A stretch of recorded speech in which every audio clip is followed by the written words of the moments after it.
ബഹുമാനപ്പെട്ട സംസ്ഥാന പ്രസിഡന്റും നമ്മുടെ സംഘടനയെ ശക്തമായി മുന്നോട്ട് നയിക്കുന്ന സുരേഷ് സാറിനെ ഈ സംരംഭത്തിലേക്ക് വെൽക്കം ചെയ്യുന്നു. ഇതിനോടൊപ്പം തന്നെ സംസ്ഥാന സെക്രട്ടറി സുനിൽ സാറ്, നമ്മളെ treasurer Jomin sir, managing director Reena madam, ഈ സംഘടനയുടെ മുൻകാല പ്രസിഡന്റും നമ്മുടെ ബഹുമാനപ്പെട്ട പി ആയിട്ടുള്ള വിജയകൃഷ്ണൻ സാറിനെ ഈ സംരംഭത്തിലേക്ക് സ്വാഗതം ചെയ്യുകയാണ്. അതിനോടൊപ്പം സോണൽ ഭാരവാഹികൾ നേതാക്കളായിട്ടുള്ള Sabu Suganthan sir, Muraleedharan sir, Arun John, Sunil Varghese sir, Praveen Kumar, Rajesh Otti എന്നിവരെ ഇതിലേക്ക് ഞാൻ സ്വാഗതം ചെയ്യുകയാണ്. ഇതിനോടൊപ്പം തന്നെ ഇന്ന് നമുക്ക് സ്പീക്കറും അതുപോലെ തന്നെ ഈ സംരംഭം മുന്നോട്ട് നയിക്കുന്ന സന്തോഷ് സാറേയും കൂടി ഞാൻ ഇതിലേക്ക് സ്വാഗതം ചെയ്യുന്നു. ഇന്നത്തെ നമുക്ക് ക്ലാസ് എടുക്കുന്നത് പ്രഗത്ഭനായിട്ടുള്ള കോഴിക്കോട് ജില്ലയുടെ അഭിമാനമായിട്ടുള്ള സുനിൽ സാറാണ്. അദ്ദേഹത്തിനെയും ഈ ഇതിലേക്ക് വെൽക്കം ചെയ്യുന്നു. ഇന്ന് ഈ പരിപാടിയിൽ പങ്കെടുക്കുന്ന എല്ലാവരെയും സ്വാഗതം ചെയ്തുകൊണ്ട് ഞാൻ ഇന്നത്തെ ഈ സ്പീക്കർ മോണിറ്റർ ചെയ്യുന്നതും ഇന്ന് സന്തോഷ് സാറിനെ ഞാൻ എൻ്റെ ഇതിലേക്ക് ഏൽപ്പിക്കുന്നു. സന്തോഷ് സാർ. ബഹുമാനപ്പെട്ട, കേൾക്കുന്നുണ്ടല്ലോ അല്ലേ? ഹലോ, കേൾക്കാം സാർ. ബഹുമാനപ്പെട്ട state president doctor T N. Suresh, state secretary doctor Sunil PK, managing editor doctor Reena, treasurer doctor Jobin, zonal ഭാരവാഹികളായ Sabu Suganthan sir, doctor Arun John, doctor Rajesh Otti, മറ്റ് doctor Muraleedharan sir, Suresh Varghese sir, Praveen Kumar, മറ്റ് ജില്ലാ ഭാരവാഹികളെ, മറ്റ് ബഹുമാനപ്പെട്ട KGMO മെമ്പർ അംഗങ്ങൾ. KGMOയുടെ 4 കൊല്ലം മുമ്പ് VK സാറ് പ്രസിഡന്റും സുരേഷ് സാറ് സെക്രട്ടറി ആയിരുന്നപ്പോഴുള്ളൊരു മോട്ടോ ആണ് സീറോ സർവീസ് ഇഷ്യൂ എന്നുകൊണ്ട് തുടങ്ങിയത്. അത് 2 കൊല്ലം നമ്മൾ വളരെ വിജയകരമായി ഒരു സതീഷ് സാർ എന്ന് പറഞ്ഞൊരു സർവീസ് കൺസൾട്ടൻറ്റിന് വെച്ചുകൊണ്ട് തന്നെ നമ്മളൊരു പരിധിവരെ നമ്മുടെ സർവീസ് കാര്യങ്ങളുടെ ഊരാക്കുടുക്കുകൾ അഴിക്കാനുള്ള ശ്രമങ്ങൾ ഉണ്ടായിട്ടുണ്ട്. ഒരു പരിധിവരെ നമ്മൾ വിജയിച്ചിട്ടുണ്ട്. ഇനിയും കുറേ കാര്യങ്ങളിൽ ചെയ്തു തീർക്കാനുണ്ട്. അതിൻ്റെ ഒരു പടി മുന്നോട്ട് കൂടി വരാനാണ് ഇപ്പോൾ സുരേഷ് സാർ പ്രസിഡൻ്റായിട്ടുള്ള ഈ സ്റ്റേറ്റ് കമ്മിറ്റി അവരുടെ ചാർട്ടർ ഓഫ് പ്രോഗ്രാംസിൽ ഒരു പ്രോഗ്രാം വെച്ചതാണ്. ഫോൺ ഇൻ പ്രോഗ്രാം എന്നാണ് ആദ്യം വെച്ചിരുന്നത്. അതായത് TV-യിലൊക്കെ കാണുന്ന മാതിരി ഒരാൾ ചെയർ ചെയ്യുന്നു, എക്സ്പെർട്ടായിട്ടുള്ള ആളോട് ഫോൺ വരുന്നു, അതിന് ഉത്തരം പറയുന്നുള്ളതാണ്. പക്ഷേ ഇത്രയും കൂടി ഒരു ആക്റ്റീവായിട്ടുള്ളൊരു ഇൻ്ററാക്ഷൻ ഒരു പക്ഷേ വീഡിയോ കോളിലായിരിക്കും ഇപ്പോഴത്തെ പുതിയ സാങ്കേതിക വിദ്യകൾ ഉപയോഗിച്ചുകൊണ്ട് സൂമിലാക്കാനെന്നുള്ളൊരു സജഷൻ കഴിഞ്ഞ സ്റ്റേറ്റ് കമ്മിറ്റി വയ്ക്കുകയും അത് സ്റ്റേറ്റ് കമ്മിറ്റി അംഗീകരിക്കുകയും ചെയ്തു. അതുകൊണ്ടാണ് നമ്മളിപ്പോൾ ഇന്ന് ആ പ്രോഗ്രാം സൂമിൽ നടത്തുന്നത്. അതിനെ പേര് സജസ്റ്റ് ചെയ്തത് കാസർഗോഡ് ഡോക്ടർ രമേശാണ്. KGMO സർവീസ് സഹായി എന്നാണ് നമ്മളതിന് പേരിട്ടിരിക്കുന്നത്. അപ്പോൾ അതിൽ നമ്മൾ ഓരോ പ്രാവശ്യവും ഒരു കഴിയുന്നതും സർവീസ് എക്സ്പെർട്ടായിട്ടുള്ള ആൾക്കാരെ അവതരിപ്പിക്കുകയും അവരോട് നേരിട്ട് തന്നെ സംശയങ്ങൾ സംവദിക്കാനുള്ള ഒരു അവസരം ഉണ്ടാക്കും. ഇത് അനൗൺസ് ചെയ്യുമ്പോൾ തന്നെ നേരത്തെ തന്നെ നിങ്ങൾക്ക് വേണമെങ്കിൽ ക്വസ്റ്റ്യൻസ് അയച്ച്, അതായത് ചില റെഫറൻസ് ചെയ്യാനുള്ള എക്സ്പെർട്ടിനുള്ളൊരു ടൈം കൊടുക്കാൻ കൂടി നമ്മൾ ഉപയോഗിക്കുന്നുണ്ട്. അപ്പോൾ അതും വേണമെങ്കിൽ ഞാൻ കുറച്ച് പേരൊക്കെ ക്വസ്റ്റ്യൻസ് അയച്ചു തന്നിട്ടുണ്ട്. അപ്പോൾ ഇതൊരു പുതിയ സംരംഭമാണ്. ഇത് വിജയിപ്പിക്കണമെങ്കിൽ അംഗങ്ങളുടെ പാർട്ടിസിപ്പേഷനാണ് ഏറ്റവും ആവശ്യമുള്ളത്. ഇപ്പോൾ 78ഓളം പേരുള്ള ആൾക്കാർ കയറിയിട്ടുണ്ട്. ഒരു പക്ഷേ ഇത് തുടങ്ങിക്കഴിഞ്ഞ് അടുത്ത മീറ്റിങ്ങുകളിലൊക്കെ കൂടുതൽ ആൾക്കാർ കയറി വേണ്ട ഇത് ഉപയോഗപ്പെടുന്നു വിശ്വസിക്കുന്നു. ഒരു പക്ഷേ മീറ്റിംഗ് കഴിയുമ്പോഴേക്കും ഒരു 100, അറ്റ്ലീസ്റ്റ് ഒരു മിനിമം 100 ക്രോസ് ചെയ്യണമെന്നുള്ളതാണ് നമ്മുടെ ആഗ്രഹം. അതിൽ കൂടുതൽ വേണമെന്നാണ് ആഗ്രഹം. അപ്പോൾ ഇത് പുതിയ സംരംഭമാണ്. സർവീസ് സഹായി കേരള KGMO സർവീസ് സഹായി എന്നുള്ള സംരംഭം ആരംഭിക്കുകയാണ്. അപ്പോൾ അധികം നീട്ടുന്നില്ല. ഈ പുതിയ സംരംഭത്തിൻ്റെ KGMOയുടെ സ്റ്റേറ്റ് ലെവലിലുള്ള ഒരു പുതിയ സംരംഭത്തിലെ ഉദ്ഘാടനം നിർവഹിക്കുവാനായിട്ട് നമ്മുടെ സമാരാധ്യനായ KGMO സംസ്ഥാന പ്രസിഡന്റ് ഡോക്ടർ TN സുരേഷിനെ ആദരപൂർവ്വം ക്ഷണിക്കുന്നു. Suresh sir. Thank you sir. ബഹുമാനപ്പെട്ട സംസ്ഥാന general secretary doctor Sunil PK, professor doctor Jobin, managing editor doctor Reena, zonal ഭാരവാഹികളായ Sabu sir, Murali sir, doctor Suresh Varghese, അതുപോലെ ജോയിന്റ് സെക്രട്ടറിമാരെ, ഈ സർവീസ് സെല്ലിന്റെ ചുമതലയുള്ള സന്തോഷ് ബാബു സാർ, അതേപോലെ ഡോക്ടർ ഷാറോൺ, ഡോക്ടർ അഭിലാഷ് കൃഷ്ണൻ, പ്രിയപ്പെട്ട KGMO അംഗങ്ങൾ. ഒരു സർവീസ് സംഘടനയെ സംബന്ധിച്ചിടത്തോളം അതിൻ്റെ പരമപ്രധാനമായ ദൗത്യം എന്ന് പറയുന്നത്, അല്ലെങ്കിൽ ഉദ്ദേശം എന്ന് പറയുന്നത്, അംഗങ്ങളുടെ സർവീസ് സംബന്ധമായിട്ടുള്ള വിഷയങ്ങൾ അഡ്രസ്സ് ചെയ്യുക എന്നതാണ്. ആ പരമപ്രധാനമായ ഉദ്ദേശത്തിൽ അടിയുറച്ച് മുന്നോട്ട് പോകുമ്പോൾ അതിനോടൊപ്പം തന്നെ KGMO അതിന്റെ ആക്ടിവിറ്റീസ് ഒരുപാട് തലങ്ങളിലേക്ക് ഡൈവേഴ്സിഫൈ ചെയ്തിട്ടുണ്ട് എന്നുള്ളത് നിങ്ങൾക്ക് എല്ലാവർക്കും അറിയാം. നമ്മുടെ ലീഗൽ സെല്ലിന്റെ പ്രവർത്തനമാണെങ്കിലും, കൾച്ചറൽ വിങ്ങിന്റെ പ്രവർത്തനമാണെങ്കിലും, സ്പോർട്സ് വിങ്ങിന്റെ പ്രവർത്തനമാണെങ്കിലും, വിമൻസ് വിങ്ങിന്റെ പ്രവർത്തനമാണെങ്കിലും, അങ്ങനെ ഒരുപാട് മേഖലകളിലേക്ക്, അക്കാഡമിക് സെല്ലിന്റെ പ്രവർത്തനങ്ങൾ, അങ്ങനെ ഒരുപാട് മേഖലകളിലേക്ക് സംഘടനയുടെ പ്രവർത്തനങ്ങൾ ഡൈവേഴ്സിഫൈ ചെയ്തിട്ടുണ്ട്. പക്ഷേ ഞാൻ ആദ്യം പറഞ്ഞതുപോലെ ഒരു സർവീസ് സംഘടന എന്ന രീതിയിൽ നമ്മുടെ ഏറ്റവും പ്രധാനപ്പെട്ട ഉദ്ദേശ ലക്ഷ്യം അംഗങ്ങളുടെ സർവീസ് സംബന്ധമായിട്ടുള്ള വിഷയങ്ങൾ അഡ്രസ്സ് ചെയ്യുക എന്നത് തന്നെയാണ്. അതുകൊണ്ട് തന്നെയാണ് നേരത്തെ ഡോക്ടർ സന്തോഷ് ബാബു സൂചിപ്പിച്ചതുപോലെ 4 വർഷങ്ങൾക്ക് മുമ്പ് സംഘടന സീറോ സർവീസ് ഇഷ്യൂസ് എന്ന ഒരു മുദ്രാവാക്യം മുന്നോട്ട് വെച്ച് നമ്മുടെ പ്രവർത്തനങ്ങൾ തുടങ്ങിയത്. അതിൽ വലിയൊരു അളവോളം നമുക്ക് മുന്നോട്ട് പോകാൻ സാധിച്ചിട്ടുണ്ട് എന്നത് ഏറെ സന്തോഷവും അഭിമാനവും തരുന്ന കാര്യമാണ്. അംഗങ്ങളുടെ ഒരുപാട് സർവീസ് സംബന്ധമായിട്ടുള്ള നൂലാമാലകൾ, ഫയലുകളുടെ ഉരാക്കുടുക്കുകൾ അതിൽ സൊല്യൂഷനിലേക്ക് എത്തിക്കുവാൻ സംഘടനയുടെ ഈ സർവീസ് സെല്ലിന്റെ പ്രവർത്തനത്തിലൂടെ നമുക്ക് സാധിച്ചിട്ടുണ്ട്. അത് അതിന്റെ അടുത്ത തലത്തിലേക്ക് വ്യാപിപ്പിക്കുക എന്ന ഉദ്ദേശത്തോടു കൂടിയാണ് ഈ വർഷം അംഗങ്ങൾ ബാധിക്കുന്ന സർവീസ് സംബന്ധമായിട്ടുള്ള സംശയങ്ങളുടെ നിവാരണത്തിന് ഒരു ഹെൽപ്പ് ലൈൻ രൂപീകരിക്കുക. അതിലൂടെ അംഗങ്ങളുടെ സർവീസ് വിഷയങ്ങൾ, അവർക്കുണ്ടാവുന്ന പ്രശ്നങ്ങൾ പരിഹരിക്കുക എന്ന ഒരു ഉദ്ദേശത്തോടു കൂടിയിട്ട് നമ്മുടെ പ്രാവശ്യത്തെ ചാർട്ടർ ഓഫ് പ്രോഗ്രാം സെല്ല് അത് മുന്നോട്ട് വെച്ചത്. അത് സർവീസ് സെല്ലിനെ അത് ഏൽപ്പിക്കുകയും ചെയ്തു. ഇതിലേക്ക് ഇത്തരത്തിൽ ഒരു പരിപാടി ആസൂത്രണം ചെയ്യണം എന്നുള്ളതിന് നമ്മളിലേക്ക് ഒരു ചിന്ത വരുന്നതിന് പ്രധാന കാരണം അഡ്മിനിസ്ട്രേറ്റീവ് വിഭാഗത്തിലാണെന്നുണ്ടെങ്കിലും അതേപോലെ ജനറൽ കാഡറിലും പെടുന്ന ചാർജ് മെഡിക്കൽ ഓഫീസർമാർ നിരന്തരം അനുഭവിക്കുന്ന ഒരുപാട് പ്രശ്നങ്ങൾ, അവര് സംഘടനയ്ക്ക് മുമ്പിൽ നയിക്കുന്ന ഒരുപാട് വിഷയങ്ങൾ, അത് പരിഹരിക്കണം. അതാണ് ഇത്തരത്തിലൊരു സർവീസ് സഹായി പോലുള്ള ഒരു പദ്ധതിയിലേക്ക് പോകണം എന്നുള്ള ഒരു ചിന്ത നമുക്കുണ്ടാകുന്നതിന് പ്രധാന കാരണം. നിങ്ങൾക്ക് എല്ലാവർക്കും അറിയാം, അഡ്മിനിസ്ട്രേറ്റീവ് കാഡറിൽ പെടുന്ന സ്ഥാപന മേധാവികളാണെങ്കിലും ചാർജ് മെഡിക്കൽ ഓഫീസർമാരാണെങ്കിലും ഒരുപാട് സമ്മർദ്ദങ്ങളിലൂടെയാണ് കടന്നു പോകുന്നത്. ഒരുപാട് രാഷ്ട്രീയ അതിപ്രസരം, അതുകൊണ്ടുണ്ടാവുന്ന ബുദ്ധിമുട്ട്, അതോടൊപ്പം അവർക്ക് സർവീസ് സംബന്ധമായിട്ടുള്ള പ്രശ്നങ്ങളിലെ അതിലെ ഒരു പരിചയക്കുറവ്, ആ വിഷയത്തിലെ ഇൻഡെപ്ത് നോളജിന്റെ ഒരു കുറവ് പലപ്പോഴും ഇത്തരത്തിലുള്ള രാഷ്ട്രീയ ഇടപെടലുകൾക്ക് ഉള്ള ആക്കം കൂട്ടുന്നു, അതിനുള്ള സ്കോപ്പ് കൂട്ടുന്നു എന്നുള്ളതും കൂടി നാം തിരിച്ചറിയേണ്ടിയിരിക്കുന്നു.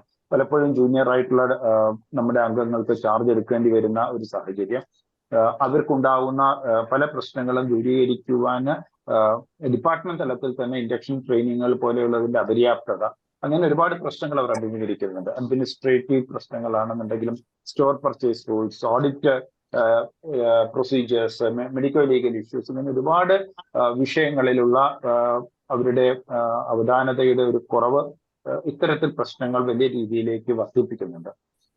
ഈ കാര്യങ്ങൾ മനസ്സിലാക്കി തന്നെയാണ് അംഗങ്ങളുടെ സർവീസ് സംശയങ്ങൾ ദൂരീകരിക്കുന്നതിന് ഒരു സർവീസ് ഹെൽപ്പ് ലൈൻ ആരംഭിക്കണം എന്ന് വിചാരിച്ചത്.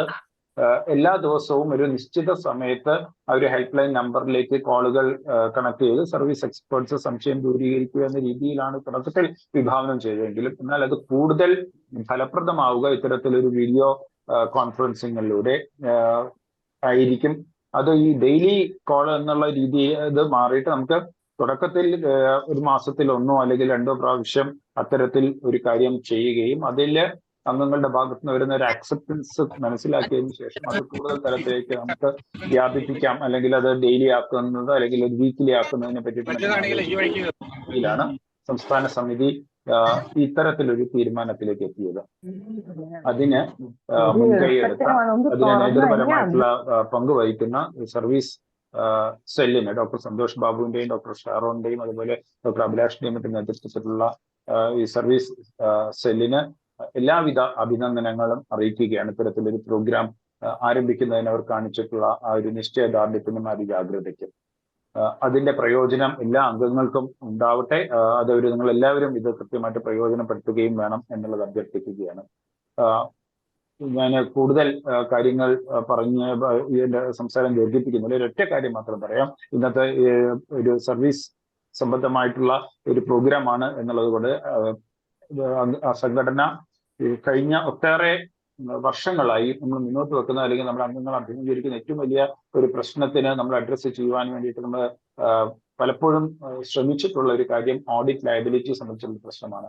പലപ്പോഴും വൗച്ചറുകൾ നഷ്ടപ്പെടുകയും അതുപോലെ നമ്മുടെ ക്ലർക്കുമാരുടെയും മറ്റും അലംഭാവം കാരണം ഒരുപാട് ഓഡിറ്റ് ലയബിലിറ്റീസ് നമ്മുടെ അംഗങ്ങൾക്ക് വന്നു ചേരുന്ന ഒരു പ്രശ്നമുണ്ട് എന്നുള്ളത് നിങ്ങൾക്ക് എല്ലാവർക്കും അറിയാം.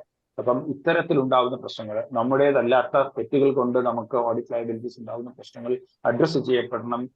ഓഡിറ്റ് ലയബിലിറ്റി സബോർഡിനേറ്റ് സ്റ്റാഫിനും കൂടി ഫിക്സ് ചെയ്യുന്നതിലേക്ക് കാര്യങ്ങൾ എത്തണം എന്നുള്ള നിശ്ചയദാർഢ്യത്തോടുകൂടി സംഘടന കഴിഞ്ഞ കുറേയേറെ കാലമായിട്ട് നമ്മൾ ഇടപെട്ടുകൊണ്ടിരിക്കുകയായിരുന്നു.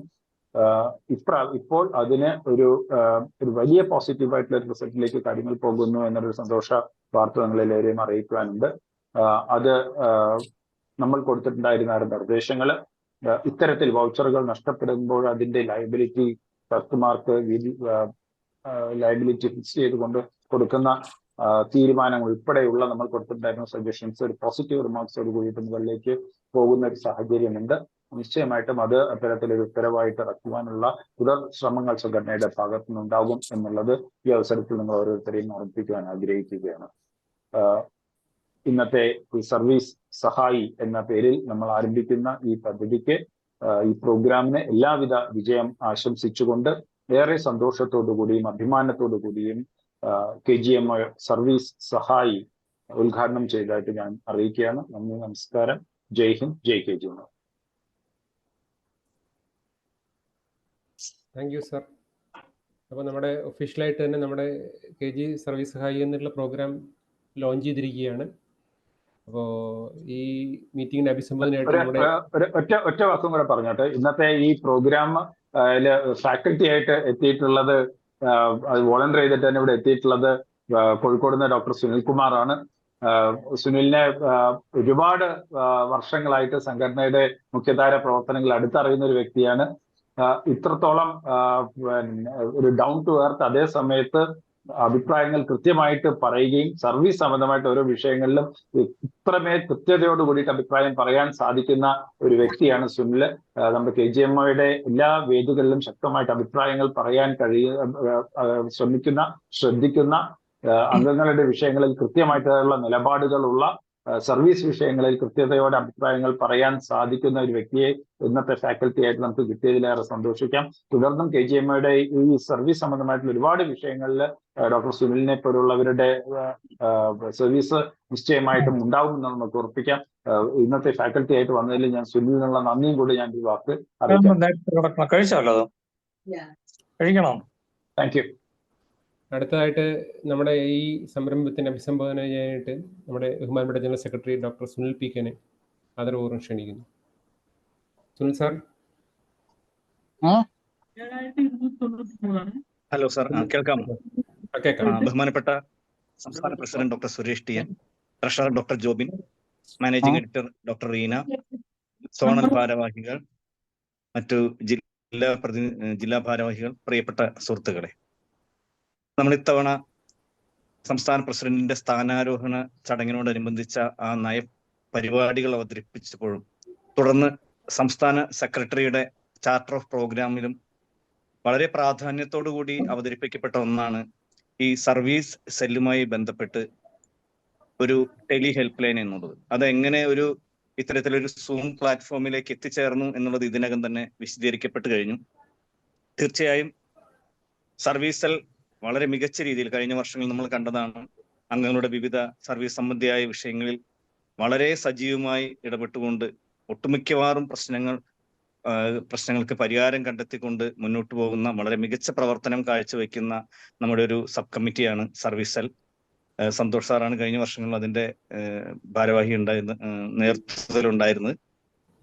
തീർച്ചയായും അത്തരത്തിൽ സർവീസ് സെൽ മികച്ച പ്രവർത്തനമായി മുന്നോട്ട് പോകുമ്പോഴും ഇത്തരത്തിൽ ഒരു നമ്മുടെ അംഗങ്ങൾ അഭിമുഖീകരിക്കുന്ന ഏറ്റവും പ്രധാനപ്പെട്ട ഒരു വിഷയമാണ് സർവീസ് സംബന്ധിയായി നിരവധി സംശയങ്ങൾ, പ്രത്യേകിച്ച് ചാർജ് വഹിക്കുന്ന ജൂനിയറായ ഡോക്ടർമാർക്ക് അതേപോലെ തന്നെ കൃത്യമായ സമയത്ത് ഇൻഡക്ഷൻ ട്രെയിനിങ് കിട്ടാത്ത ഒരു അവസ്ഥ നിലനിൽക്കുന്ന സാഹചര്യത്തിൽ ഇത്തരം സംശയങ്ങൾ, സർവീസ് സംബന്ധിയായ സംശയങ്ങൾ ആധികാരികമായി അവ ദൂരീകരിക്കപ്പെടുന്നു എന്ന് ഉറപ്പാക്കാനായിട്ട് നമുക്ക് മുമ്പിലുണ്ടായിരുന്ന വഴി എന്ന് പറയുന്നത് നമ്മുടെ അക്കാഡമിക് സെല്ലിന്റെ പ്രവർത്തനങ്ങളായിരുന്നു. കാരണം നമുക്ക് പലർക്കും ഓർമ്മയുണ്ടാവും, നമുക്ക് എല്ലാവർക്കും അറിയുന്ന പോലെ ഡോക്ടർ സച്ചിൻ കേസി അടക്കമുള്ള ഈ ഓഫീസ് കഴിഞ്ഞ വർഷത്തെ ഒരു മികച്ച ടോപ്പിക്കായിരുന്നു. നമ്മൾ ഈ നടത്തിയ ഒരു ടോപ്പിക് ഈ ഓഫീസ് സംബന്ധമായിട്ടുള്ള, അതുപോലെ നിരവധി സർവീസ് സംബന്ധിയായ വിഷയങ്ങൾ അക്കാഡമിക് സെൽ നടത്തിയിരുന്നു.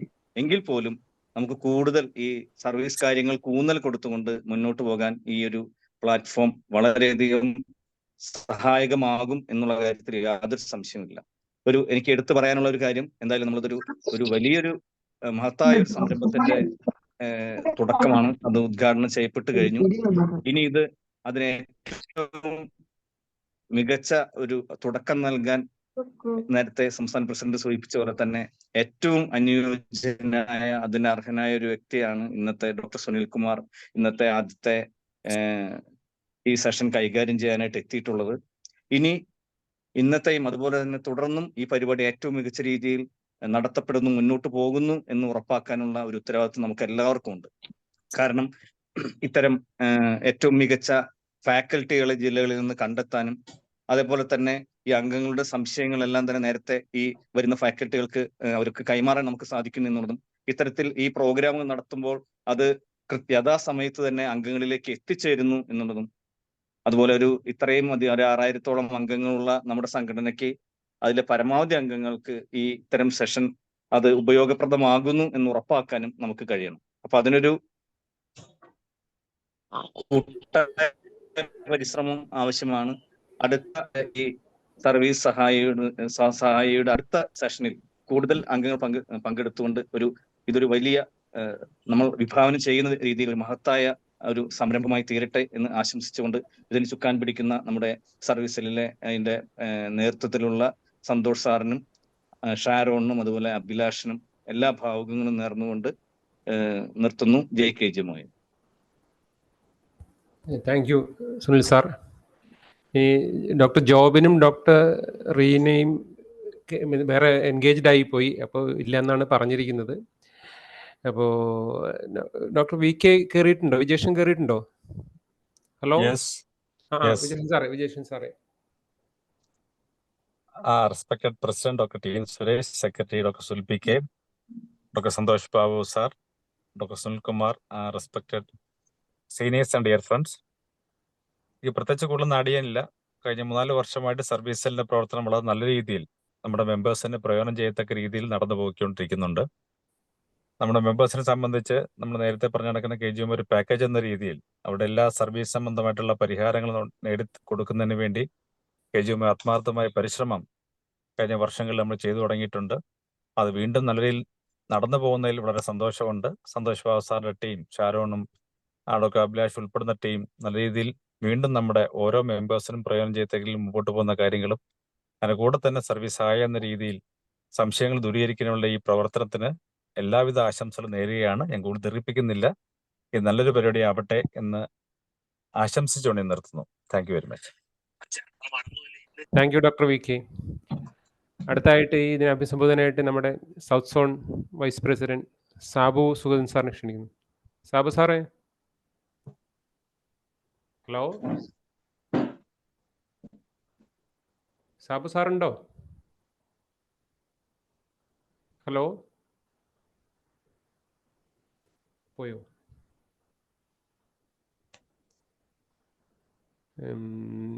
നമ്മുടെ നോർത്ത് സോൺ വൈസ് പ്രസിഡന്റായ മുരളി സാറുണ്ടോ? മുരളീധരൻ സാർ.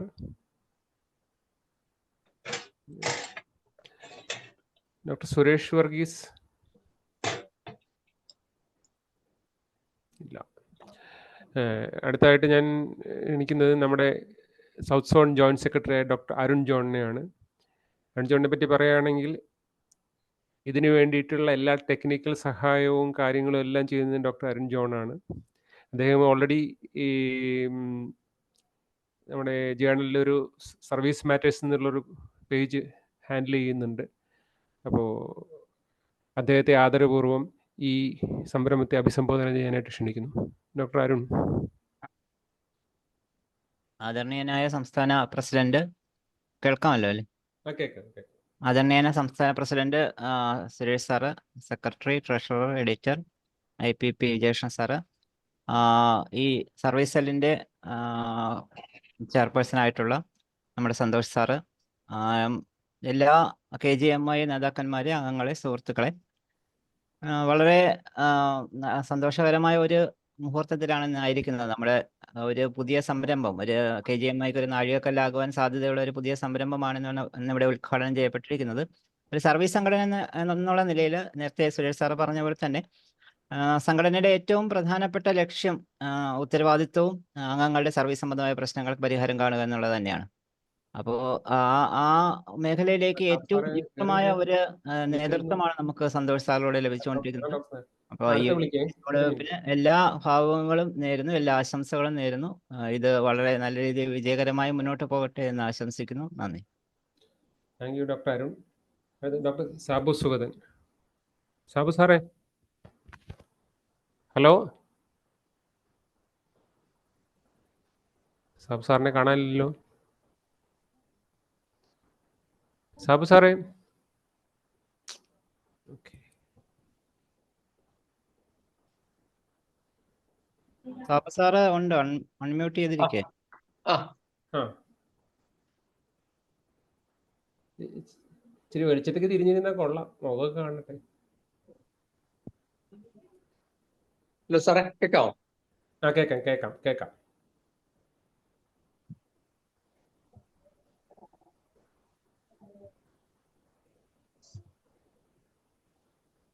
ഞാനിടയ്ക്ക് ബ്രേക്ക് വന്നു, അതുകൊണ്ടാണ് ഞാൻ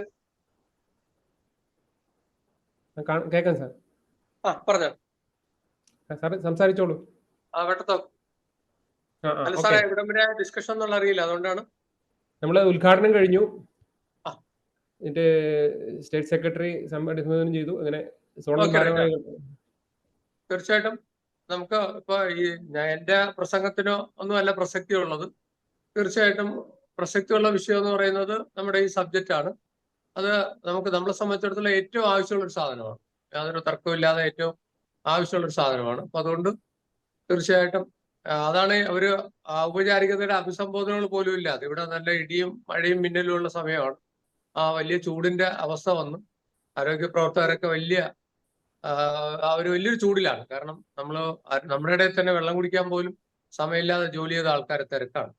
അപ്പൊ ആര്യവൻ കല്ലും തൂക്കി പോകിടുന്നു എന്നുള്ള ആ വാക്ക് ചെറിയ യൂറിനറി സ്റ്റോൺ വന്ന നമുക്ക് ആരോഗ്യ പ്രവർത്തകർക്ക് വേണ്ടിയിട്ട് ബാഹുബലിയിൽ വന്നതാണെന്ന് എനിക്ക് തോന്നുന്നു. കാരണം ആ ഒരു അവസ്ഥയില്ല.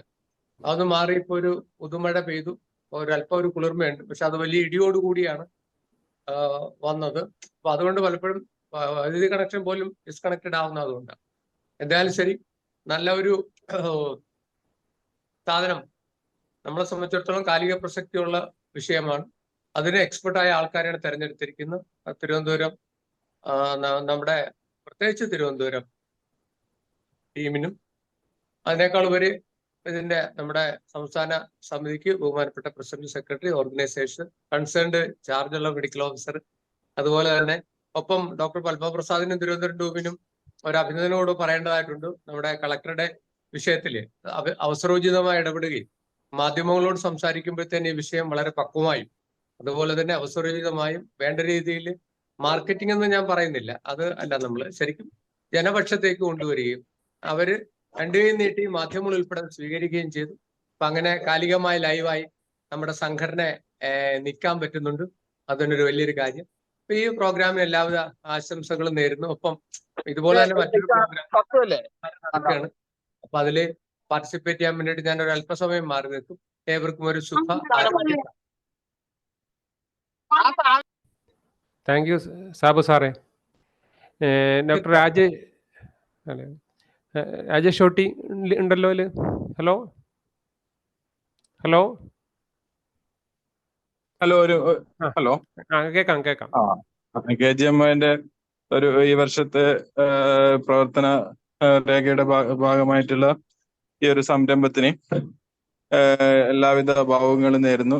കൂടുതൽ കാര്യങ്ങൾ എന്തായാലും ഇതില് ക്ലാസിന്റെ ഭാഗമായിട്ടൊക്കെ പറയുന്നുള്ളത് കൊണ്ട് കൂടുതലായിട്ട് സമയം കളയുന്നില്ല. എല്ലാവർക്കും ഒരു നല്ലൊരു ക്ലാസ് ആശംസിച്ചുകൊണ്ട് നിർത്തുന്നു. Jai Hind, Jai KGMI. Thank you Rajesh. അടുത്തായിട്ട് നമ്മുടെ mid zone joint secretary doctor Praveen ഉണ്ടോ? Doctor Praveen, hello doctor Praveen ഉണ്ടോ?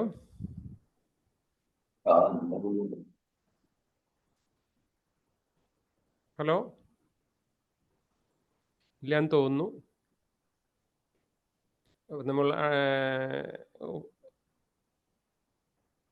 പ്രോഗ്രാം പ്രോപ്പറിലേക്ക് കടക്കുകയാണ്.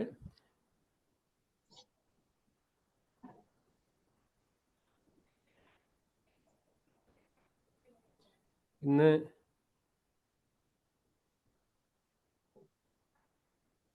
ഈ സർവീസ് സഹായി എന്ന ഈ പ്രോഗ്രാമിൽ ഇന്ന് സർവീസ് എക്സ്പെർട്ടായിട്ട് എത്തിയിട്ടുള്ളത് നമ്മുടെ കോഴിക്കോട് നിന്നുള്ള ഡോക്ടർ സുനിൽകുമാറാണ്. അദ്ദേഹത്തെ പറ്റി പറയുകയാണെങ്കിൽ 20 വർഷത്തിൽ കൂടുതൽ ആരോഗ്യവകുപ്പിൽ മികച്ച സേവനത്തിന് വിവിധ അംഗീകാരങ്ങൾ നേടിയ മെഡിക്കൽ ഓഫീസറാണ് ഡോക്ടർ സുനിൽകുമാർ. നല്ലൊരു എഴുത്തുകാരനും സഹപ്രവർത്തകർക്ക് പ്രിയങ്കരനായ മെഡിക്കൽ ഓഫീസറും പ്രാസംഗികനുമാണ്. KGMO കോഴിക്കോട് ബ്രാഞ്ചിൻ്റെ ജില്ലാ പ്രസിഡന്റ്, ജില്ലാ സെക്രട്ടറി, നോർത്ത് സോൺ സെക്രട്ടറി എന്ന നിലയിൽ പ്രവർത്തിച്ചിട്ടുണ്ട്. KGMEയുടെ മെഡിക്കൽ ഓഫീസർമാർക്ക് വേണ്ടിയുള്ള ജിയോ ബുക്ക്, സോവനിയർ മുതലായി ഇറക്കുന്നതിൽ നിർണായകമായ പങ്ക് വഹിച്ച വ്യക്തിയാണ്. കോഴിക്കോട് ജില്ലയിൽ നിപ്പ സമയത്തും COVID-19 സമയത്തും മികച്ച പ്രവർത്തനത്തിന് ജില്ല ആദരിച്ച മെഡിക്കൽ ഓഫീസറാണ്. സർവീസ് സംബന്ധമായ വിഷയങ്ങളിലും ആനുകാലിക ആരോഗ്യ സംബന്ധിച്ച വിഷയങ്ങളിലും ക്ലാസുകളിലും സംശയ നിവാരണം നടത്തുന്നുണ്ട്. സർവീസിൽ പുതുതായി ജോയിൻ ചെയ്യുന്ന മെഡിക്കൽ ഓഫീസർമാരെ സഹായിക്കുന്നതിന് വേണ്ടി KSR, KFC, MOP വിഷയങ്ങളിൽ നിരന്തരം ബോധവൽക്കരണ ക്ലാസുകൾ എടുക്കുന്നുണ്ട്. ഇത് അദ്ദേഹത്തെ പറ്റിയുള്ള ചെറിയൊരു ഇൻട്രഡക്ഷനാണ്. ഈ ചെറിയ ഒരു ആമുഖത്തോടു കൂടി ആദരണീയനായ ഡോക്ടർ സുനിൽകുമാറിനെ ഈ വേദിയിലേക്ക് ക്ഷണിക്കുന്നു. ഡോക്ടർ സുനിൽകുമാർ. സുനിൽ സാർ, ബഹുമാനപ്പെട്ട സ്റ്റാർട്ട് ചെയ്യട്ടെ. Okay, start. ഓഡിയബിൾ ആണല്ലോ അല്ലേ? ബഹുമാനപ്പെട്ട KGMI state president Suresh sir, മറ്റ് നേതാക്കൾ, പ്രിയ സുഹൃത്തുക്കളെ, ആദ്യമേ എന്നെ പറ്റി പറഞ്ഞ നല്ല വാക്കുകൾക്ക് നന്ദി. നമ്മുടെ സംഘടനയിൽ ഏറ്റവും നല്ല രീതിയിൽ പ്രവർത്തിക്കുന്ന ഒരു ഘടകമാണ് KGMI സർവീസിൽ. നമ്മുടെ അംഗങ്ങളുടെ പ്രശ്നങ്ങളിൽ നല്ല രീതിയിൽ ഇടപെട്ടുകൊണ്ട് അവയ്ക്ക് വലിയ രീതിയിൽ പരിഹാരം കാണാൻ സഹായിക്കുന്ന സർവീസ് സെല്ലിന്റെ ഈ പരിപാടിയിൽ ആദ്യ പ്രോഗ്രാമിൽ തന്നെ സംസാരിക്കാൻ എന്നെ ക്ഷണിച്ചത് വലിയൊരു ബഹുമതിയായിട്ടാണ് ഞാൻ കാണുന്നത്. ഇതിലാദ്യം തന്നെ ഞാനൊരു സർവീസ് എക്സ്പെർട്ട് ഒന്നും അവകാശപ്പെടുന്നില്ല. കാരണം ഔട്ട്റൈറ്റ് ആയിട്ട് എന്ത് ചോദിച്ചാലും സർവീസിനെ പറ്റി കാര്യങ്ങൾ പറഞ്ഞു തരാൻ പറ്റും എന്നൊന്നും ഞാൻ പറയുന്നില്ല. പലപ്പോഴും പക്ഷേ നമ്മൾ ആ ഉത്തരവുകൾ ശേഖരിച്ചു വെക്കുകയും ആവശ്യം വരുമ്പോൾ അത് പരിശോധിച്ച് നമുക്ക് ഉചിതമായി അത് പഠിച്ച് ഉചിതമായ നടപടികൾ എടുക്കാനും തീരുമാനങ്ങൾ എടുക്കാൻ കഴിയുന്ന ഒരവസ്ഥയിൽ ഏത് മെഡിക്കൽ ഓഫീസർക്കും ഒരു എക്സ്പെർട്ട് ആകാൻ കഴിയുന്നതേ ഉള്ളൂ എന്നാണ് എൻ്റെ അഭിപ്രായം. ആദ്യമായിട്ട് ഞാനൊരു ചോദ്യം ചോദിക്കാം. അതായത്, ഏത് വിഭാഗം ഡോക്ടർമാരാണ് ഏറ്റവും അധികം മാനസിക സമ്മർദ്ദം അനുഭവിക്കുന്നത്? അത് വിവാദപരമായ ഒരു ചോദ്യമായിരിക്കും. കാരണം എല്ലാവരും യഥാർത്ഥത്തിൽ നമ്മളെ ഡിപ്പാർട്ട്മെന്റിലെ എല്ലാ ഡോക്ടർമാരും ഏത് കേഡറാണെങ്കിലും ഓരോരുത്തരും അവരുടേതായ രീതിയിൽ ഒരു യുദ്ധമാണ് ചെയ്തുകൊണ്ടിരിക്കുന്നത്. പക്ഷെ ഇതില് അങ്ങേയറ്റത്ത് DHS മുതൽ ഇങ്ങേയറ്റത്ത് ഒരു ചാർജ് മെഡിക്കൽ ഓഫീസർ വരെയുള്ളവർ, ഒരു പ്രാഥമിക ആരോഗ്യ മെഡിക്കൽ ഓഫീസർ വരെയുള്ളവരുടെ ജോലിയുടെ ഒരു വ്യത്യാസം എന്നാൽ അവർ നിത്യേന എന്നോണം രോഗികൾക്ക് പുറമേ തന്നെ പൊതുജനങ്ങൾ, സാമൂഹ്യ പ്രവർത്തകർ, രാഷ്ട്രീയ പ്രവർത്തകർ, ഭരണകർത്താക്കൾ, ഇതര ഡിപ്പാർട്ട്മെന്റ് പ്രതിനിധികൾ തുടങ്ങി ഒരുപാട് പേരെ ദിവസേന എന്നോണം ഇടപഴകിക്കൊണ്ടിരിക്കുകയാണ് അവർ ഔദ്യോഗിക ജോലിയുടെ ഭാഗമായിട്ട്. ഇവർ പലരും മുന്നോട്ട് വെക്കുന്ന കാര്യങ്ങൾ അൺറിയലിസ്റ്റിക് ആയിട്ടില്ല, അല്ലെങ്കിൽ നമുക്ക് ചെയ്യാൻ പ്രായോഗികമായി ബുദ്ധിമുട്ടുള്ള ഒരുപാട് കാര്യങ്ങൾ നമ്മുടെ മുമ്പിൽ വെക്കുമ്പോൾ നമ്മൾ കടുത്ത മാനസിക സമ്മർദ്ദത്തിലാവും. ഇത് ഒഴിവാക്കാൻ വേണ്ടി അല്ലെങ്കിൽ ഇതിൽ നിന്നും വലിയൊരു അളവ് വരെ തീരുമാനങ്ങൾ എടുക്കാൻ ഇത്തരത്തിലുള്ള നടപടിക്രമങ്ങളിലെ അല്ലെങ്കിൽ ഉത്തരവുകളിലെ അറിവ് നമുക്ക് വളരെയധികം സഹായിക്കും. നമ്മൾ സിമ്പിളായിട്ട് നമ്മളെ മെഡിക്കൽ ഓഫീസേഴ്സ് പലപ്പോഴും നമ്മളിങ്ങനെ അങ്ങോട്ടും ഇങ്ങോട്ടും മെഡിക്കൽ ഓഫീസേഴ്സ് അവരെ ഇഷ്യൂസ് ഒക്കെ ഷെയർ ചെയ്യാറുണ്ട്. ഒരു ഉദാഹരണം ഞാനിത് പറയാം. നിങ്ങൾ പഞ്ചായത്ത് പ്രസിഡന്റായി നിങ്ങൾ വളരെ നല്ല ടേംസിലാണ്, വളരെ സൗഹൃദത്തിലാണ്, വളരെ സഹകരണത്തിലാണ്. ഒരു ദിവസം പഞ്ചായത്ത് പ്രസിഡന്റ് നിങ്ങളെ വിളിക്കുന്നു, ഒരാളെ ഞാൻ അങ്ങോട്ട് അയക്കുന്നുണ്ട്, ഒരു പാവപ്പെട്ട വ്യക്തിയാണ്, ആവശ്യമായ സഹായം ചെയ്തു കൊടുക്കണം എന്ന് പറഞ്ഞുകൊണ്ട് നിങ്ങൾ അടുത്തേക്ക് വിടുകയാണ്. നിങ്ങൾ സമ്മതിക്കുന്നു. അപ്പൊ നിങ്ങൾ OP-യിലേക്ക് ഒരു കെട്ട് കടലാസുമായി ഈ രോഗി കടന്നു വരികയാണ്. രോഗി കടന്നു വന്ന ശേഷം കടലാസൊക്കെ മുമ്പിൽ വെച്ചിട്ട് പറയാണ്, എനിക്ക് മുഖ്യമന്ത്രിയുടെ ദുരിതാശ്വാസ നിധിയിൽ നിന്നും സഹായത്തിനായിട്ട് ഒരു തുക. അപ്പൊ ഡോക്ടറുടെ സ്ഥിരം പറയുന്നൊരു വാക്കുണ്ട്, ചെറിയ ഒരു ഒപ്പ് മതി, വേറൊന്നും വേണ്ട, എന്റെ പൈസ കിട്ടും. അല്ലെങ്കിൽ അവരെ അത്തരത്തിലാണ് പറഞ്ഞു വിട്ടിരിക്കുന്നത്. ഡോക്ടർ ഒരു ഒപ്പ് വാങ്ങി തന്നാൽ മതി, ബാക്കി സാമ്പത്തിക സഹായം ഒക്കെ ഞങ്ങൾ ശരിയാക്കി തരാം. ഇത് പലപ്പോഴും നമ്മൾ പല മെഡിക്കൽ ഓഫീസേഴ്സും നേരിടുന്ന ഒരു പ്രശ്നമാണ്. അപ്പൊ ഇതില് സംബന്ധിച്ച് നമുക്ക് കൊടുക്കാതിരുന്നാൽ നമ്മളെ പറഞ്ഞു വിട്ട ആളുമായിട്ടുള്ള ബന്ധം വഷളാവുമോ എന്നുള്ള സംശയം. പക്ഷെ ചിലപ്പോൾ നിയമപ്രകാരം നമുക്ക് കൊടുക്കാൻ പറ്റാത്ത ഒരു സാഹചര്യമായിരിക്കും. ഈ ഒരു സമയത്ത് ഇത് സംബന്ധിച്ചിട്ടുള്ള കൃത്യമായ ഉത്തരവുണ്ട്. എന്താണ് ഉത്തരവ്? ഈ ഉത്തരവ് എന്ന് പറയുന്നത് ഇത് ഗവൺമെന്റ് കൃത്യമായി ക്ലാരിഫൈ ചെയ്തിട്ടുണ്ട്. മുഖ്യമന്ത്രിയുടെ ദുരിതാശ്വാസ നിധിയിൽ നിന്നും ധനസഹായം ലഭിക്കണമെങ്കിൽ ആ അസുഖത്തിന് ചികിത്സിച്ച ഡോക്ടറിൽ നിന്ന് തന്നെ സർട്ടിഫിക്കറ്റ് വേണം. കൃത്യമായ ഉത്തരവുണ്ട്. അപ്പൊ ഈ വ്യക്തി മെഡിക്കൽ കോളേജിൽ നിന്നും ചികിത്സ എടുത്തതാണെങ്കിൽ തീർച്ചയായും അവിടെ നിന്നാണ് അതിനുള്ള സർട്ടിഫിക്കറ്റ് വാങ്ങേണ്ടത്. പക്ഷെ ഈ ഒരു ഉത്തരവ്, ഇത്തരത്തിലൊരു ഉത്തരവ് ഉണ്ട് എന്നുള്ളത് നമുക്കറിയാം. അതിന്റെ ഒരു കോപ്പി നമ്മളെ കയ്യിൽ സൂക്ഷിക്കുകയും ഇത് കൺസേൺഡ് ആയിട്ടുള്ള നമ്മളെ അടുത്തേക്ക് വിടുന്ന ജനപ്രതിനിധികളായിട്ട് ഇത്തരത്തിലുള്ള ഉത്തരവ് ഷെയർ ചെയ്യുകയും ചെയ്തു കഴിഞ്ഞാൽ ഈ ഒരു അവസ്ഥ ഒഴിവാക്കാം. രണ്ടാമതായി, നമ്മൾ ചികിത്സിച്ച ഒരു രോഗിയാണെങ്കിൽ തന്നെയും ഇവരുടെ മരുന്ന് വാങ്ങിയ ബില്ലുകളും എല്ലാം ഒറിജിനൽ കണ്ട് ബോധ്യപ്പെട്ട ശേഷം മാത്രമേ ഇതിന് നമ്മൾ ഒപ്പിട്ട് കൊടുക്കാവൂ എന്നും ഈ ഉത്തരവിൽ പറയുന്നുണ്ട്. അപ്പൊ നമ്മൾ വേണ്ടത് നമ്മളെ ജനപ്രതിനിധികളുമായി നമ്മൾ ഒരുപാട് അവസരങ്ങളിൽ ഇവരായിട്ട് ഇടപഴകുന്നുണ്ട്. അപ്പൊ നമ്മൾ ഇത്തരത്തിലൊരു ഉത്തരവുണ്ട്. അപ്പൊ ഈ ഒരു രോഗിയെ വിടുമ്പോൾ തീർച്ചയായിട്ടും ഈ ഉത്തരവ് പ്രകാരം അവർ എവിടെ നിന്നാണോ ചികിത്സ എടുത്തത് അവിടെ നിന്നാണ് സർട്ടിഫിക്കറ്റ് വാങ്ങേണ്ടത്. എല്ലാം നമ്മുടെ പ്രാതിനിധ്യത്തിൽ വന്നിട്ട് കാര്യമില്ല, അല്ലെങ്കിൽ നമ്മുടെ ആശുപത്രി അല്ല വരേണ്ടതെന്നും നമ്മുടെ അടുത്ത് ചികിത്സ എടുത്ത രോഗിയാണെങ്കിൽ കൃത്യമായി അതിനുള്ള ചികിത്സാ രേഖകളും ബില്ലുകൾ, പണം ചെലവായതിന്റെ രേഖകളും നമ്മുടെ അടുത്ത് കിട്ടിയാൽ മാത്രമേ നമുക്ക് ഇത്തരത്തിലുള്ള സഹായം അനുവദിക്കാൻ കഴിയുകയുള്ളൂ എന്നും ഒരു അറിയിപ്പ് കൊടുക്കുകയാണെങ്കിൽ തന്നെ നമ്മൾ ഇത്തരത്തിലുള്ള ഒരു സാഹചര്യം നമുക്ക് ഒഴിവാക്കാം. അതുപോലെ തന്നെ വളരെയധികം തെറ്റിദ്ധരിക്കപ്പെട്ട ഒരു വാക്കുണ്ട്. നമ്മളെ കൈമാറപ്പെട്ട സ്ഥാപനങ്ങൾ, അതായത് നമ്മളെ സ്ഥാപനങ്ങൾ തദ്ദേശ സ്വയംഭരണ വകുപ്പിന് കൈമാറ്റം ചെയ്യപ്പെട്ടു എന്നുള്ള വാക്ക് പലപ്പോഴും ഒരുപാട് പ്രശ്നങ്ങൾക്ക്, ഒരുപാട് തെറ്റിദ്ധാരണകൾ കിടന്നിരിക്കുന്ന ഒരു വാക്കാണ്. അതുകൊണ്ട് തന്നെ ഈ സ്ഥാപനങ്ങളുടെ ഉടമസ്ഥാവകാശം മുഴുവൻ കൺസേൺഡ് ലോക്കൽ ബോഡി, പഞ്ചായത്തോ മുനിസിപ്പാലിറ്റിയോ കോർപ്പറേഷൻ ആണെന്നും അവർക്ക് എന്ത് തീരുമാനം വേണമെങ്കിലും നമ്മളെ സ്ഥാപനത്തിന് മുകളിൽ എടുക്കാം എന്നുള്ള ഒരു തോന്നലിന്റെ അടിസ്ഥാനത്തിൽ പല രീതിയിലും ഇവരതിനെ ഇന്റർപ്രറ്റ് ചെയ്യാറുണ്ട്. ഇത്തരത്തിലൊരു ഉദാഹരണം ഞാൻ പറയാം. നമ്മുടെ PHCയുടെ ഭൂമി അല്ലെങ്കിൽ സബ് സെന്ററിന്റെ ഭാഗം, ഒരു ഭൂമിയോ കെട്ടിടമോ പലപ്പോഴും പഞ്ചായത്ത് ഭരണസമിതി തീരുമാനമെടുത്തിട്ട് അവരുടേതായ എന്തെങ്കിലും ആവശ്യത്തിന് വേണ്ടി ഉപയോഗിക്കാൻ വേണ്ടി ഭരണസമിതി തീരുമാനമെടുത്തിട്ട് നമുക്ക് കത്ത് തരാറുണ്ട്. പല സന്ദർഭങ്ങളിലും സബ് സെന്ററിന്റെ ഒരു ഭാഗം വെറുതെ കിടക്കാണ് ഭൂമി, അവിടെ നമുക്കൊരു അംഗനവാടി ആരംഭിക്കാം, ഒരുപാട് സ്ഥലമുണ്ട്, അല്ലെങ്കിൽ PHCയിൽ തരിശായി കിടക്കുന്ന കുറച്ച് ഭൂമിയുണ്ട്, അവിടെ വേറെ ഏതെങ്കിലും രീതിയിൽ ചെയ്യാം, അല്ലെങ്കിൽ നമ്മളെ ഒഴിഞ്ഞു കിടക്കുന്ന കെട്ടിടം അവരുടെ ആവശ്യത്തിന് വേണ്ടി എടുക്കാം. ഇത്തരത്തിലുള്ള തീരുമാനങ്ങൾ എടുത്തുകൊണ്ട് മെഡിക്കൽ ഓഫീസർക്ക് കത്ത് നൽകുന്ന ഒരു അവസ്ഥ ഞാൻ അടക്കം ഫേസ് ചെയ്തിട്ടുള്ള പ്രശ്നമാണ്. ഇത് പലർക്കും ഉണ്ടാക്കുന്ന ഒരു സംശയമാണ്. എന്ത് ചെയ്യണം? ഇതെങ്ങനെ നമ്മൾ ഫൈറ്റ് ചെയ്യണം? ഇത് ഫൈറ്റ് ചെയ്താൽ ഇത് നമ്മളൊരു വ്യക്തി ഒരു സൈഡിൽ, മറുവശത്ത് നമ്മളെ ലോക്കൽ ബോഡി മുഴുവനും. ഇത് പറഞ്ഞപ്പോഴും ഇതിന് കൃത്യമായിട്ടുള്ള ഉത്തരവുണ്ട്. ഈ കൈമാറ്റം ചെയ്യപ്പെട്ട സ്ഥാപനങ്ങളുടെ ദൈനംദിന കാര്യങ്ങൾ മാത്രമേ കൈമാറ്റം ചെയ്യപ്പെട്ടിട്ടുള്ളൂ. അവയുടെ ഉടമസ്ഥാവകാശം, നമ്മളെ കൈമാറ്റം ചെയ്യപ്പെട്ടു എന്ന് പറയപ്പെടുന്ന സ്ഥാപനങ്ങളുടെ ഭൂമിയുടെയും കെട്ടിടങ്ങളുടെയും പൂർണ്ണമായ ഉടമസ്ഥാവകാശം ആരോഗ്യവകുപ്പിന് തന്നെയാണ്. അതായത് ആരോഗ്യവകുപ്പിന്റെ മേധാവിക്കാണ് അവയുടെ പൂർണ്ണമായ ഉത്തരവാദിത്വം. ഈ ഉത്തരവ് നമുക്ക് കാണിച്ചുകൊണ്ട് നമ്മൾ ഇതിനെ നിഷേധിക്കേണ്ട. നമ്മുടെ പഞ്ചായത്ത് നമ്മുടെ ഭൂമി അല്ലെങ്കിൽ നമ്മളെ ലോക്കൽ ബോഡി നമ്മുടെ ഭൂമിയോ കെട്ടിടത്തിലെ അവകാശം എന്തെങ്കിലും ആവശ്യത്തിന് ചോദിച്ചു കഴിഞ്ഞാൽ ഈ ഉത്തരവിന്റെ അടിസ്ഥാനത്തിൽ നമ്മൾ ചെയ്യാൻ നമുക്ക് വിരോധമില്ല, പക്ഷെ ഇതിന്റെ ഉടമസ്ഥന്റെ സമ്മതം വേണം, അതായത് DHSന്റെ അനുവാദം വേണം എന്ന് പറഞ്ഞ് ഇവരുടെ റിക്വസ്റ്റ് സഹിതം DHS ഇതിലേക്ക് ഫോർവേഡ് ചെയ്യുക. DHS ഉചിതമായ തീരുമാനം എടുക്കട്ടെ.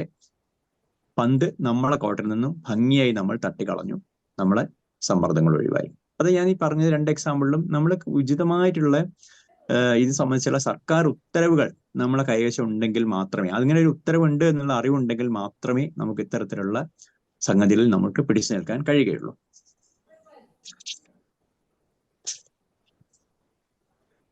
നമ്മുടെ ഡിപ്പാർട്ട്മെന്റിൽ പ്രത്യേകിച്ചും ബ്യൂറോക്രാറ്റിക് മെല്ലേപ്പോക്ക് എന്ന് പറയുന്നത് നമ്മൾ ആരോടും പറയേണ്ട കാര്യമില്ല. എത്ര സ്ലോ ആയിട്ടാണ് നമ്മൾ ബ്യൂറോക്രസി പ്രവർത്തിക്കുന്നത് എന്ന് നമുക്ക് ഓരോരുത്തർക്കും അറിയുള്ള കാര്യമാണ്.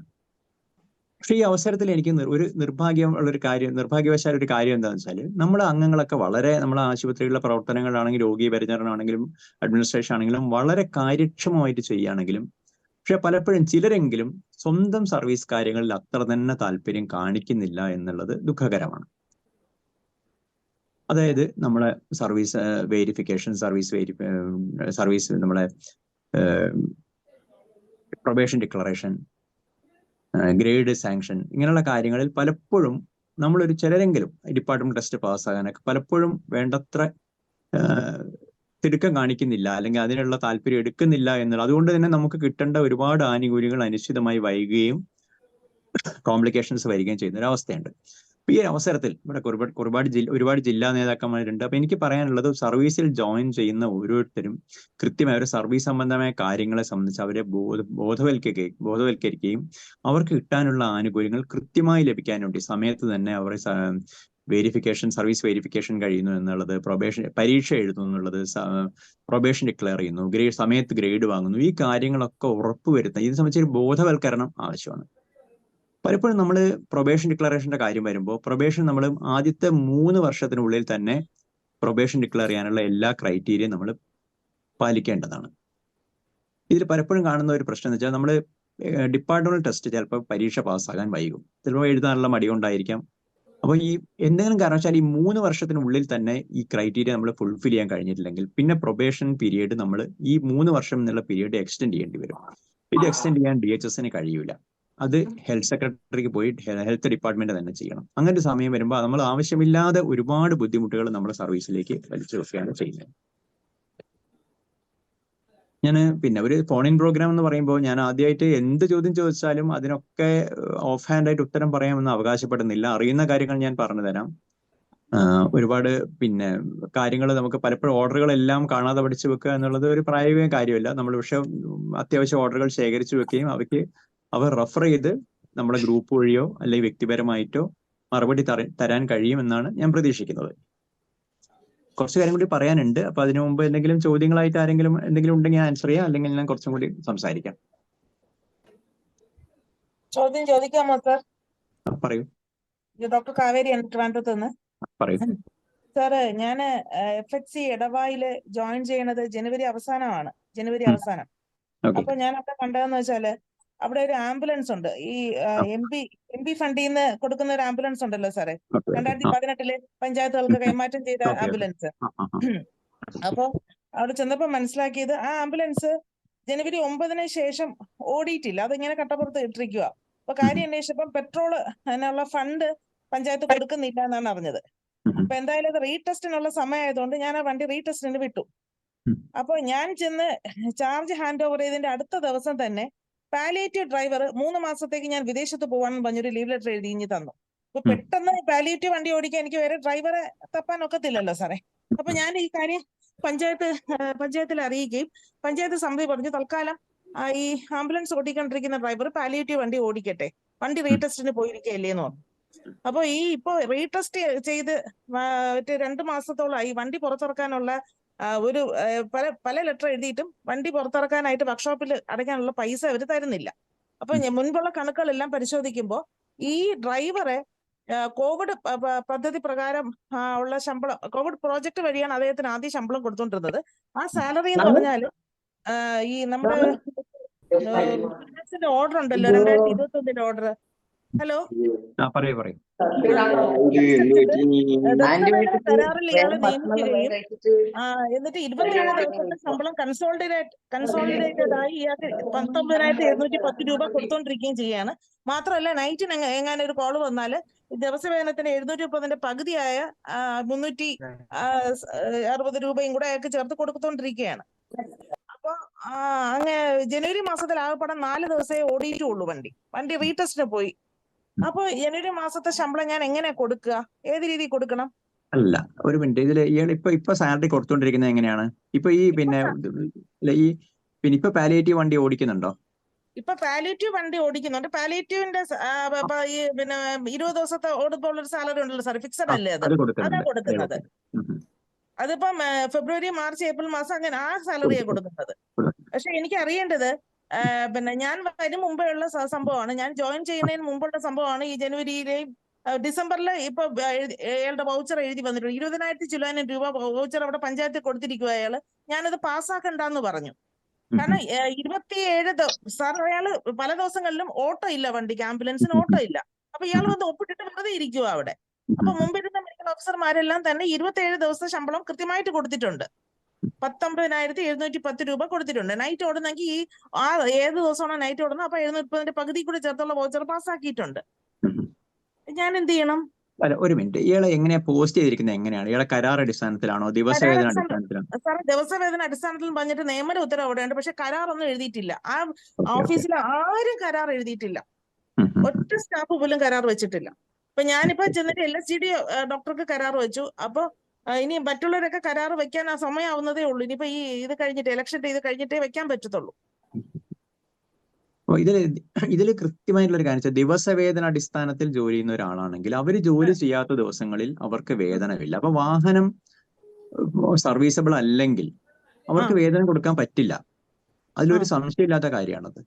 കാരണം പിന്നെ ഒരു കാര്യം ഞാൻ നമ്മൾ നിയമനത്തിൽ എപ്പോഴും ശ്രദ്ധിക്കേണ്ട കാര്യം, പലപ്പോഴും നമ്മളൊരു നിർഭാഗ്യം ശ്രദ്ധിക്കാത്തൊരു കാര്യമാണ്, നമ്മൾ പോസ്റ്റിംഗ് ചെയ്യുമ്പോൾ ദിവസവേതന അടിസ്ഥാനത്തിൽ 179 ദിവസത്തേക്ക് ഒരു കരാർ വെക്കാനേ പാടുള്ളൂ. എന്താണ് ഈ 179? എന്തുകൊണ്ടാണ് 169 ആകുന്നില്ല അല്ലെങ്കിൽ 189 ആകുന്നില്ല എന്ന് പറഞ്ഞാൽ, ഇതൊരു ഉത്തരവ് പ്രകാരം 6 മാസത്തിൽ കൂടുതൽ തുടർച്ചയായി സർവീസ് ചെയ്താൽ അവർക്ക് ജോലിക്ക് പെർമനന്റ് ക്ലെയിം ഉണ്ടാകാനുള്ള ഒരു പോസിബിലിറ്റി, ഒരു കോടതിയെ സമീപിക്കാൻ. ഇപ്പൊ ഈ 6 മാസ കാലാവധി, ഈ 6 മാസം എന്നുള്ളത് നമ്മൾ 180 ഡേയ്സ് എന്നുള്ളതാണ് കണക്കാക്കിയിട്ടാണ് ഈ 179 ഡേയ്സ് എന്ന് പറയുന്നത്. അപ്പൊ 179 ഡേയ്സ് കരാർ വെച്ച് ജോലി ചെയ്ത് അതിനുശേഷം ബ്രേക്ക് ഇട്ടിട്ട് ശേഷം മാത്രമേ ഇവർക്ക് ജോലി ചെയ്യാൻ പറ്റൂ. അപ്പൊ നിർഭാഗ്യവശാൽ പലരും ചെയ്യുന്നില്ല. പക്ഷെ നമുക്കൊരു പ്രശ്നമാണ്. അപ്പൊ ഈ ഒരു കാര്യത്തിൽ നിർബന്ധമായിട്ട് അവരൊരു ദിവസവേതനാടിസ്ഥാനത്തിൽ പോസ്റ്റ് ചെയ്താണെങ്കിൽ വാഹനം സർവീസബിൾ അല്ലെങ്കിൽ പക്ഷെ അതേസമയം വാഹനം അവിടെ ഉണ്ട്, അവരുടെ ഡ്യൂട്ടിക്ക് എത്തുന്നുണ്ട്. കാരണം ആംബുലൻസ് ആണ്, ഏത് സമയത്താണ് നമ്മൾ ഓടിയ ദിവസം മാത്രമേ പൈസ കൊടുക്കാൻ പറ്റുമെന്ന്. വാഹനം സർവീസബിൾ ആണ്, അവിടെ ഉണ്ട്, ആൾ ഡ്യൂട്ടിക്ക് എത്തിയിട്ടുണ്ടെങ്കിൽ അവര് വേതനത്തിന് അർഹതയുണ്ട് അവർക്ക്. കാരണം ആംബുലൻസ് ഏത് സമയത്തൊരു എമർജൻസിക്ക് വന്നാലും ആംബുലൻസ് ആവശ്യമായിട്ട് വരും. പക്ഷേ ആംബുലൻസ് സർവീസബിൾ അല്ലെങ്കിൽ ഓടുന്ന കണ്ടീഷൻ അല്ലെങ്കിൽ മറ്റെന്തെങ്കിലും കാരണം കൊണ്ട്, അതായത് ഫണ്ട് അടയ്ക്കാതെ പെട്രോളിന് പൈസ എന്തെങ്കിലും വെച്ചാൽ ആംബുലൻസ് അവിടെ സർവീസിൽ ഇല്ലെങ്കിൽ അയാൾ വരേണ്ട ആവശ്യമില്ല. പിന്നെ ദിവസവേതനം അയാൾ വരാത്ത ദിവസം നമ്മൾ വേതനം കൊടുക്കേണ്ട ആവശ്യമില്ല. പക്ഷെ വണ്ടി ഇവിടെ ഓടാനുള്ള റെഡി ആണെങ്കിൽ അയാൾ വന്നു, പക്ഷെ അന്ന് ഓട്ടോ ഇല്ല എന്നുണ്ടെങ്കിൽ ഓക്കെ, പൈസ കൊടുക്കുന്നതിൽ തെറ്റില്ല. അയാൾ പറയുന്നതെന്ന് വെച്ചാല് പെട്രോളിന്റെ പൈസ അടയ്ക്കാത്തത് പഞ്ചായത്താണ്, അത് അയാളുടെ കുഴപ്പമല്ലല്ലോ, അയാൾ അവിടെ വന്ന് ഒപ്പിട്ടിട്ടുണ്ട്. അല്ല, അങ്ങനെയല്ല. അത് അയാളുടെ കുഴപ്പമാണെങ്കിലും നമ്മളൊരു അങ്ങനെ ദിവസവേതന അടിസ്ഥാനത്തിൽ അവർ ജോലി ചെയ്യുന്ന ദിവസങ്ങൾക്ക് മാത്രമേ വേതനമുള്ളൂ. അപ്പൊ അവര് സേവനം എപ്പോ വേണമെങ്കിലും നിർത്താനോ അല്ലെങ്കിൽ വേണ്ടാന്ന് നോക്കാനുള്ള അവകാശം നമുക്കുണ്ട്. ആവശ്യാനുസരണം മാത്രം അവർ ഇതാക്കാം. അല്ലാതെ അവർക്ക് നമ്മൾ ദിവസവേതന അടിസ്ഥാനത്തിൽ വർക്ക് ചെയ്യുന്നവർക്ക് വാഹനം അവിടെ ഇല്ലെങ്കിൽ അത് കൊടുക്കുന്നത് നിയമപരമായിട്ട് തെറ്റ് തന്നെയാണ്. സാർ, ഒരു സംശയം കൂടെ ഉണ്ട്. അതായത് ഇപ്പൊ പാലിയേറ്റീവിന് വേണ്ടിയിട്ട് പഞ്ചായത്ത് ഒരു പുതിയ ഡ്രൈവറെ അവര് നിയമിച്ചു, അവര് ഇന്റർവ്യൂ ചെയ്ത് നിയമിച്ചിട്ടുണ്ട്. പക്ഷെ നിയമന ഉത്തരവ് എനിക്ക് അയച്ചു തരുന്നത് ഈ ഇലക്ഷൻ കോഡ് ഓഫ് കണ്ടക്ട് വന്നതിന് ശേഷമാണ്. അതുകൊണ്ട് ഞാൻ കരാറൊന്നും എഴുതിയില്ല. ഞാൻ ജൂൺ 4 ഈ കോഡ് ഓഫ് കണ്ടക്ട് കഴിഞ്ഞതിന് ശേഷം കരാർ എഴുതാന്ന് വെച്ചു. കാരണം ഇയാൾ ഓടിക്കൊണ്ടിരിക്കുകയല്ലേ വണ്ടി, ഞാൻ ഈ ആംബുലൻസ് ഡ്രൈവർ ഓടിച്ചോണ്ടിരിക്കുകയാണല്ലോ. ഇതിന്റെ ഇടയ്ക്ക് കയറി മറ്റേയാൾക്ക് ഞാൻ കരാർ എഴുതുന്നത് എങ്ങനെ? അതുകൊണ്ട് ഞാൻ ഒന്നും മിണ്ടിയില്ല. പക്ഷേ ഇനിയിപ്പോ ഈ വണ്ടി ഇപ്പം റീടെസ്റ്റ് പോയി വർക്ക്ഷോപ്പിൽ കിടക്കുക, വണ്ടിക്ക് അവര് പഞ്ചായത്ത് പൈസ തരുന്നില്ല, വണ്ടി പുറത്തിറക്കാൻ നിവൃത്തിയില്ല. അത് ഞാൻ DMOയ്ക്ക് കത്ത് മുഖേന അറിയിച്ചിട്ടുണ്ട്.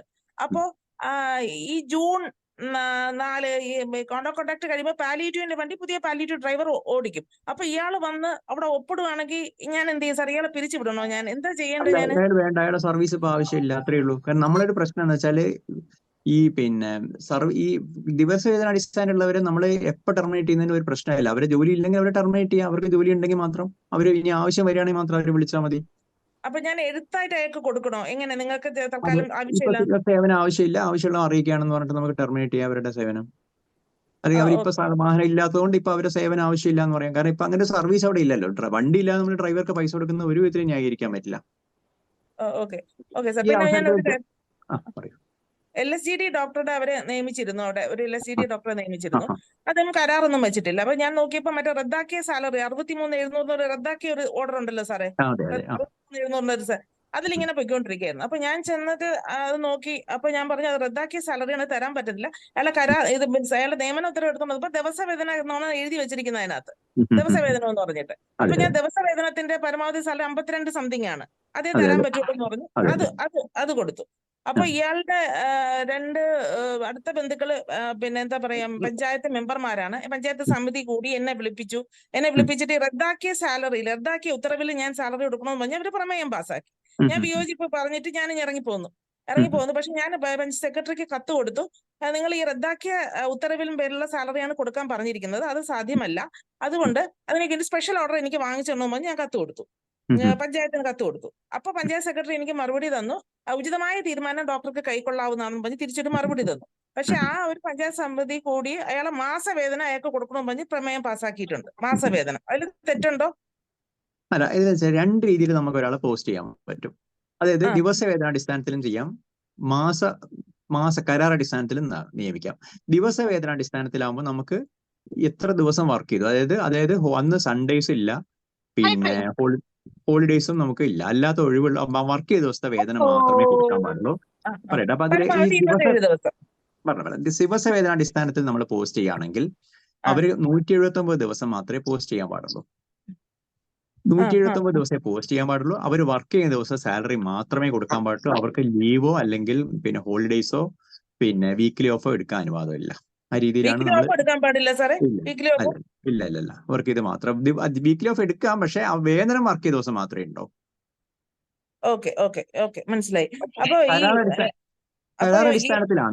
കരാർ അടിസ്ഥാനത്തിലാണെങ്കിൽ അവർക്ക് വീക്ക്ലി ഓഫിന് എടുക്കാം, അവർക്ക് മാസം 1.5 ക്യാഷ് ലീവ് എടുക്കാം, മറ്റ് ലീവുകൾ ബാധകമല്ല.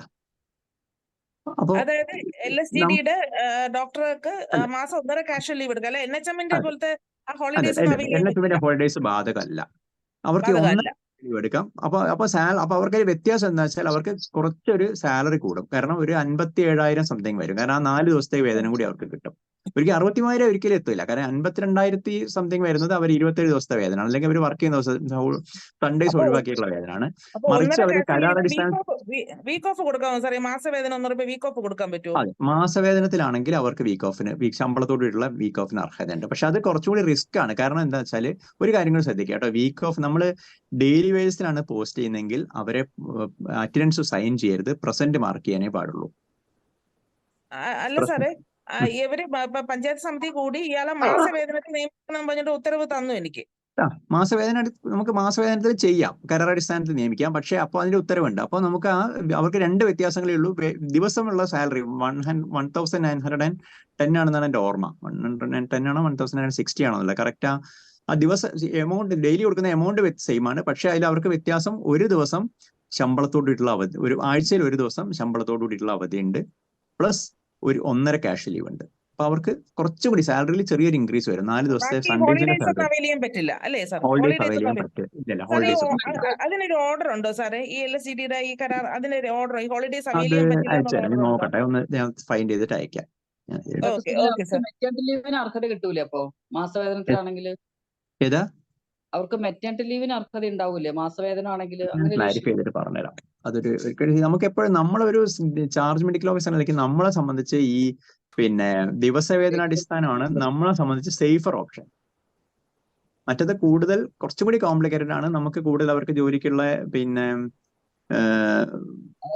ക്ലെയിമും സംഗതിയൊക്കെ കൂടാനുള്ള ഒരു സാധ്യത ഉണ്ട്. നമ്മളെ സംബന്ധിച്ച് ദിവസവേതന അടിസ്ഥാനമാണ് കൂടുതൽ. പക്ഷെ മെറ്റേണിറ്റി ലീവ് ഞാൻ ഒന്ന് അത് ക്ലാരിഫൈ ചെയ്തിട്ട് പറയാം. കാരണം ഈ ദിവസവേതനത്തിൽ ശമ്പളം കുറവായതുകൊണ്ട് അയാൾ ഇവിടെ വർക്ക് ചെയ്യത്തില്ല, ഭയങ്കര പ്രശ്നം ഉണ്ടാക്കും എന്നൊക്കെ പറഞ്ഞ് അങ്ങനെ പഞ്ചായത്ത് മാസവേതനയൊക്കെ കൊടുക്കണമെന്ന് പറഞ്ഞ് തീരുമാനം എടുത്ത് തന്നിട്ടുണ്ട് എനിക്ക്. അല്ല, മാസവേതനത്തിന്റെ അടിസ്ഥാനത്തിലാക്കാം. പക്ഷെ അപ്പൊ ഈ പറഞ്ഞ പോലെയുള്ള വ്യത്യാസം നമ്മൾ കുറച്ച് സാലറി 57,000 ഓർഡർ ഞാൻ അയച്ചു തരാം ഡോക്ടർക്ക്. അതില് മാസവേതന അടിസ്ഥാനത്തിൽ കൊടുക്കുമ്പോൾ ആ 4 ദിവസത്തെ സാലറി കൂടും, 1.5 ക്യാഷ് ലീവും വരും. അത്രേ ഉള്ളൂ, വേറെ വ്യത്യാസങ്ങളൊന്നും. ഹോളിഡേസ് അവൈൽ ചെയ്യാൻ പറ്റില്ല എന്നുള്ളതൊന്ന് അയച്ചു തരണേ സാറേ. അവിടെ പലരും ചോദിക്കുന്ന ഒരു ചോദ്യമുണ്ട്, ഈ 179 ദിവസം പോസ്റ്റ് ചെയ്ത് കഴിഞ്ഞാല് പിന്നെ നമ്മൾ എന്ത് ചെയ്യണം? ഇവരെ ടെർമിനേറ്റ് ചെയ്തിട്ട് അതേ ആളെ തന്നെ എടുക്കണോ, അല്ലെങ്കിൽ പുതിയൊരു ഇന്റർവ്യൂ നടത്തിയിട്ട് വീണ്ടും നിയമിക്കണോ എന്നുള്ളൊരു സംശയം പലരും ചോദിക്കുന്ന ഒരു കാര്യമാണ്. നമുക്കിപ്പോൾ 170 ദിവസം കഴിഞ്ഞു, ടെർമിനേറ്റ് ചെയ്തു, പിന്നെ എന്ത് ഓർഡറിന്റെ അടിസ്ഥാനത്തിലാണ് നമുക്ക് പിന്നെ അവരെ പുനർനിയമിക്കാൻ പറ്റുമോ എന്നുള്ളൊരു ചോദ്യമുണ്ട്.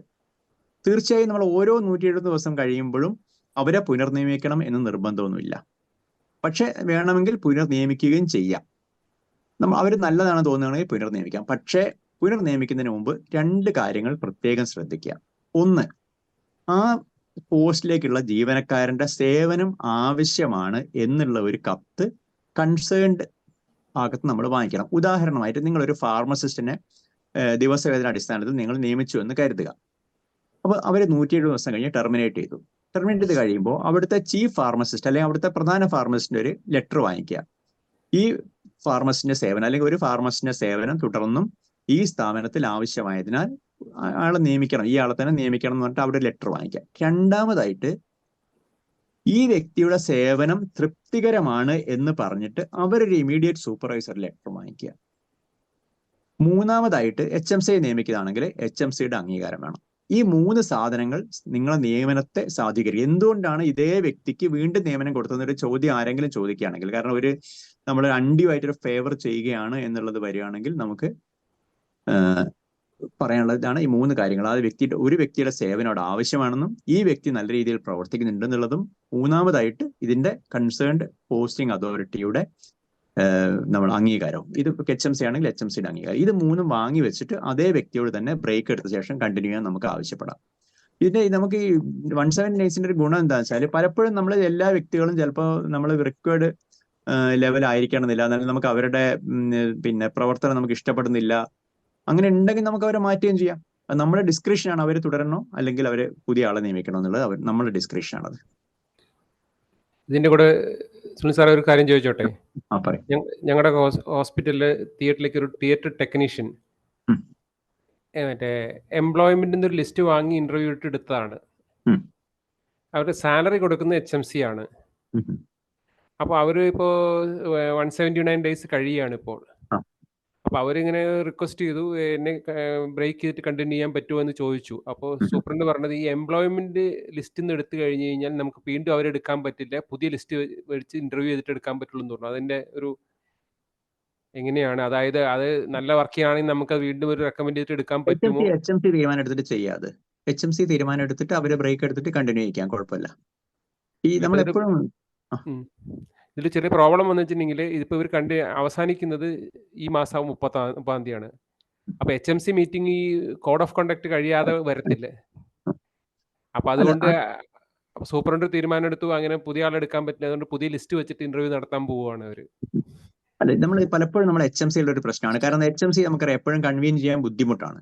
പക്ഷെ നമ്മൾ പലപ്പോഴും ചെയ്യാറെന്ന് വെച്ചാൽ, HMC നമ്മൾ എടുക്കുന്ന എന്ത് തീരുമാനം എടുക്കണമെങ്കിൽ HMC അത് അംഗീകരിച്ചാൽ മതി നമ്മളെ തീരുമാനം, റാറ്റിഫൈ ചെയ്താൽ നമ്മൾ അപ്പൊ നമ്മൾ പലപ്പോഴും നമ്മൾ ചെയ്യാറെന്ന് വെച്ചാൽ, HMC എന്നാൽ മിക്കവാറും നമ്മളെ തദ്ദേശ സ്വയംഭരണ വകുപ്പിന്റെ പിന്നെ പഞ്ചായത്ത് പ്രസിഡന്റോ അല്ലെങ്കിൽ മുനിസിപ്പൽ ചെയർമാനോ ആയിരിക്കും. അപ്പൊ ഇവരോട് നമ്മൾ ആദ്യം തന്നെ സംസാരിച്ച് ഇങ്ങനൊരു തീരുമാനം നമ്മൾ എടുക്കുന്നുണ്ട്, അത് ഇങ്ങനൊരു കാര്യമാണ്, അവരോട് സംസാരിച്ച് അവർ ഓക്കെ പറഞ്ഞ ശേഷം, അല്ലെങ്കിൽ അത് കൺസേൺഡ് ആൾക്കാരെ സംസാരിച്ച് ഇവരെ കണ്ടിന്യൂ ചെയ്തുകൊണ്ട് അടുത്ത HMC മീറ്റിംഗിൽ ഈ എടുത്ത തീരുമാനം അംഗീകരിച്ചാൽ മതി. നമ്മൾ HMC അങ്ങനെയാണ് പലപ്പോഴും നമ്മൾ ഓരോ ചെറിയ തീരുമാനം എടുക്കുമ്പോഴും നമ്മൾ HMC വിളിച്ചു കൂട്ടുക എന്നുള്ള പ്രായോഗികമല്ല. അപ്പൊ നമ്മൾ അവരെ സംസാരിച്ച് അവർ അനുവാദം വാങ്ങിയ ശേഷം അടുത്ത HMC മീറ്റിംഗിൽ ആ വിവരം വെച്ച് നമ്മളത് ആ തീരുമാനത്തിന് അംഗീകാരം വാങ്ങിച്ചാൽ മതി. അല്ല, അപ്പൊ ഞാൻ ചോദിക്കുന്നത്, ഇതിപ്പോ എംപ്ലോയ്മെന്റ് ലിസ്റ്റ് എടുക്കുന്നതുകൊണ്ട് പ്രത്യേകിച്ച് കണ്ടിന്യൂ ചെയ്യാം, ബ്രേക്ക് എടുത്തിട്ട് കണ്ടിന്യൂ ചെയ്യുന്നതിന് കുഴപ്പമില്ല. ശരി ശരി. പക്ഷേ സൂപ്രണ്ട് ഒരു തീരുമാനം എടുക്കണമല്ലേ?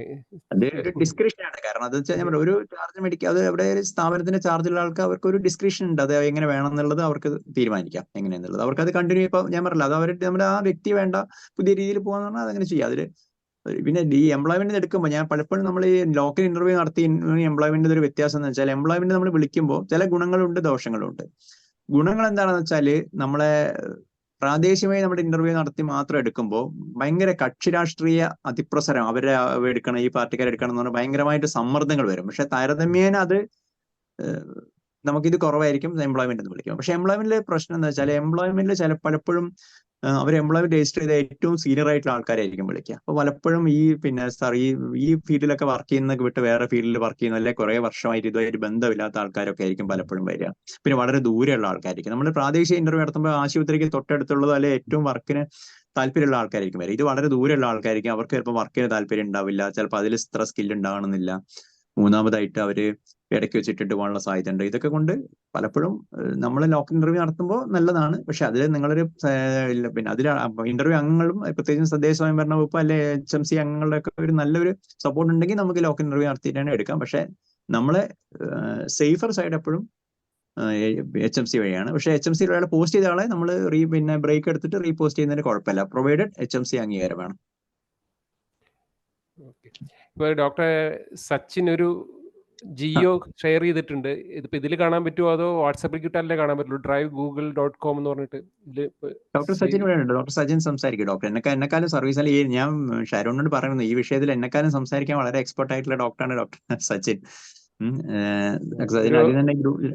ഒരു ജിയോ ഷെയർ ചെയ്തിട്ടുണ്ട്, ഇതിൽ മറ്റേ ചാറ്റ് ബോക്സിൽ വന്നിട്ടുണ്ട്. പക്ഷെ അതിപ്പോ വാട്സാപ്പിലേക്ക് തരാനല്ലേ അല്ല പറ്റുള്ളൂ.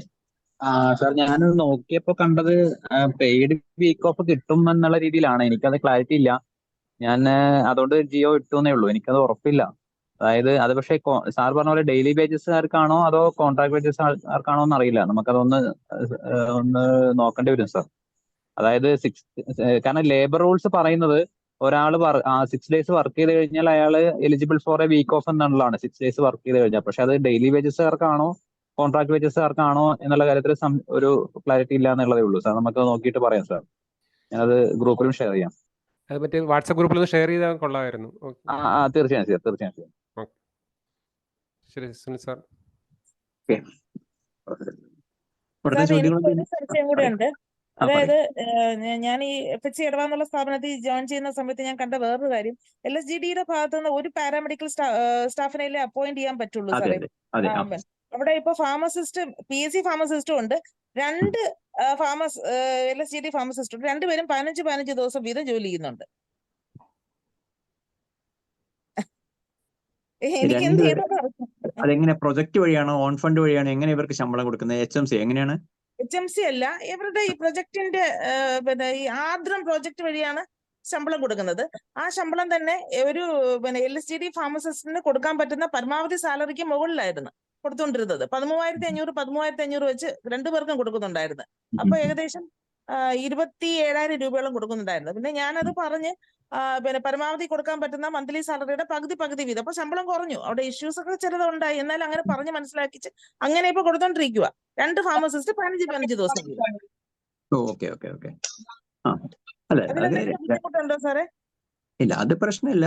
2 ആള്. പക്ഷെ സാലറി നമ്മുടെ ഓഡിറ്റ് വരുമ്പോൾ നമുക്ക് ഏറ്റവും വലിയ പ്രശ്നം വരുന്നത് വെച്ചാൽ സർക്കാരിന് സാമ്പത്തിക ബാധ്യത ഉണ്ടായിട്ടുണ്ടോ? അതാണ് നമ്മളെ ഒന്നാമത്തെ. നമ്മൾ ഓഡിറ്റ് വരുമ്പോൾ നമുക്ക് ഏറ്റവും വലിയ പ്രശ്നങ്ങൾ വെച്ചാൽ നമ്മൾ നിയമന രീതികളും ഒക്കെ പലതും നമുക്ക് പറഞ്ഞു നിൽക്കാം, പക്ഷെ സാമ്പത്തിക ബാധ്യത ഉണ്ടാകുക എന്ന് പറയുന്നതാണ് പലപ്പോഴും നമുക്ക് പ്രശ്നം ഉണ്ടാകുന്ന കാര്യം. അപ്പൊ ആ ഒരു കാര്യം നമ്മൾ ആ പോയിന്റാണ് നമ്മൾ പ്രത്യേകം ശ്രദ്ധിക്കേണ്ടത്. നമ്മൾ എക്സ്ട്രാ എമൗണ്ട് വെച്ചാൽ നമ്മൾ ഈ പ്രൊജക്ട് വെക്കുമ്പോൾ നമ്മൾ ശരിക്കും പറഞ്ഞാൽ തിയറിറ്റിക്കലി പറഞ്ഞാൽ ഈ പ്രൊജക്ടുകൾ ശരിക്കും നമ്മൾ വെക്കുന്നതാണ്. ഈ പ്രൊജക്ട് തന്നെ നമ്മൾ ഈ സാലറി ഒക്കെ അടിച്ച് നമ്മളാണ് ഈ പ്രൊജക്ട് വെക്കുന്നത്. അപ്പോൾ പക്ഷെ പലപ്പോഴും സംഭവിക്കുന്നത് വെച്ചാൽ നമ്മളിതെല്ലാം പറയുന്നു, നമ്മളറിയാതെ ആരൊക്കെയോ നമ്മളെ ലോഗിനിൽ കയറുന്നു, അടിക്കുന്നു.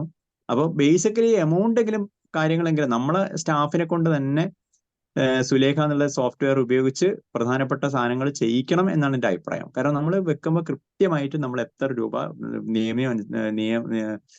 നമ്മളെ നിയമം നിഷ്കർഷിക്കുന്ന തുക മാത്രമേ നമ്മൾ വെക്കാൻ പാടുള്ളൂ. പിന്നെ അത് ഒരു കാര്യത്തിനോട് ഞാൻ പറയാം, ഈ കാര്യത്തിൽ ഇതിന്റെ കോണ്ടെക്സ്റ്റിൽ പറയാണ്. നമ്മൾ ഈ പലയിടത്തും ചെയ്യുന്ന പിന്നെ നമ്മളെ പാലിയേറ്റീവിന് ആംബുലൻസ് ഡ്രൈവറെ നിയോഗിക്കുമ്പോൾ അതിന്റെ ഇന്റർവ്യൂ ബോർഡിന് കൃത്യമായ ഒരു മാനദണ്ഡമുണ്ട്. അതില് നമ്മൾ മാത്രം പോരാ, മോട്ടോർ വെഹിക്കിൾ ഡിപ്പാർട്ട്മെന്റിൽ നിന്നുള്ള ആളും കൂടി ഉൾപ്പെട്ട് അവരും കൂടി അവർക്ക് ഫസ്റ്റ് എയ്ഡിനെ സംബന്ധിച്ച് അറിവ് വേണം. അപ്പൊ അങ്ങനെ തന്നെ അത് പലയിടത്തും ഞാൻ ജസ്റ്റ് ഈ അവസരത്തിലൊന്ന് പറഞ്ഞതേ ഉള്ളൂ. അപ്പൊ അതുകൊണ്ട് അവർക്ക് കുഴപ്പമില്ല, സാലറി ഗവൺമെന്റ് നിഷ്കർഷിക്കുന്ന ആ ഓർഡർ ഞാൻ ഇപ്പൊ തന്നെ ഗ്രൂപ്പിൽ ഇട്ട് തരാം. ഞാൻ ഇത് കഴിഞ്ഞിട്ട് സൂം മീറ്റിംഗ് കഴിഞ്ഞ ഉടനെ തന്നെ സ്റ്റേറ്റ് ഗ്രൂപ്പിൽ അല്ലെങ്കിൽ ഡോക്ടർ നമ്പറിലും ഞാൻ ഇട്ട് തരാം. പിന്നെ അപ്പൊ അതിൽ നമുക്ക് ഓരോ കാറ്റഗറി അത് എല്ലാവരും കയ്യിൽ ഉണ്ടാവും. ഓരോ കാറ്റഗറി സ്റ്റാഫിനും കൊടുക്കാവുന്ന പരമാവധി സംബന്ധിച്ച ഉത്തരവുണ്ട്. അപ്പൊ നമ്മൾ ഇവരോട് ഇതാക്കണ്ട, ഈ ഉത്തരവ് പ്രകാരമാണ് നമ്മൾ ഈ സാലറി കൊടുക്കുന്നത്, അത്രേ ഉള്ളൂ. അതിൽ വേറെ ഒന്നുമില്ല. ഈ ഉത്തരവ് നമ്മളൊരു സർക്കാർ ഉദ്യോഗസ്ഥൻ എന്നുള്ള നിലയ്ക്ക് നമ്മൾ ഉത്തരവുകൾ അനുസരിക്കാൻ ബാധ്യസ്ഥരാണ്. മറിച്ചാണെങ്കിൽ ഈ ഉത്തരവ് എന്തെങ്കിലും തിരുത്തൽ വരുത്തണമെങ്കിൽ നമ്മളെക്കാൾ എളുപ്പം നിങ്ങൾക്കാണ്. നിങ്ങൾ രാഷ്ട്രീയക്കാരാണ്, നിങ്ങൾക്കാണ് ഉത്തരവുകൾ മറിച്ചൊരു ഉത്തരവ് ഉണ്ടാക്കാൻ. നിങ്ങൾ പോവാ മറിച്ചൊരു ഉത്തരവ് ഉണ്ടെന്നാൽ നമ്മൾ ഇതിലും കൂട്ട് കൊടുക്കാൻ നമ്മൾ തയ്യാറാണ്, അത്രേ ഉള്ളൂ. അറിയില്ല സാർ, എങ്ങനെയാണ് ഈ 13,500 വെച്ച് കൊടുക്കുമ്പോൾ 27,000 രൂപയാണ്. അതായത് ഒരു ഫാർമസിസ്റ്റിന് 27,000 രൂപ സാലറി. അങ്ങനെ ഒരു സാലറി ഒരിടത്ത് ഒരു ഓർഡറിൽ പറഞ്ഞിട്ടില്ല. അങ്ങനെ കൊടുത്തോണ്ടിരിക്കുകയായിരുന്നു. അപ്പൊ നമ്മൾ പുതുതായിട്ട് ചെന്ന് കുറയ്ക്കുമ്പോ നമ്മളൊരു ഭീകരി. അത് ശരിയാണ്. കാരണം നമ്മളൊരു യൂണിഫോമിറ്റിയാണ്. നമ്മളൊരു എന്ന് വെച്ചാല് പലപ്പോഴും നിയമങ്ങളുടെ അജ്ഞത കാരണം പലപ്പോഴും നമ്മളൊരു നിയമങ്ങൾ പഠിക്കുകയും പിന്നെ നമ്മൾ ഡിസ്കസ് ചെയ്യുകയും എങ്ങനെയാണ് കാര്യങ്ങൾ എന്നുള്ള രീതിയിൽ ഒരു ചർച്ച ഉണ്ടാവുകയും നമ്മളെ ചാർജ് മെഡിക്കൽ ഓഫീസേഴ്സ് അവരുടെ ഗ്രൂപ്പുകളൊക്കെ ഉണ്ട്, അതിലൊക്കെ ഒന്ന് ചർച്ച ചെയ്ത് ഇതിലൊരു യൂണിഫോമിറ്റി വേണമെന്നുള്ളതാണ്. അപ്പൊ ഒരു പരിധിക്ക് അപ്പുറം നമ്മളൊരു ജാഗ്രത കാണിച്ചു തന്നെ മതിയാവും. Okay, thank you doctor Kaveri. ഒരു കാര്യം കൂടി പറഞ്ഞോട്ടെ. നമ്മൾ ഒരു ചെറിയ കാര്യം കൂടി ഞാൻ ആഡ് ചെയ്യട്ടെ.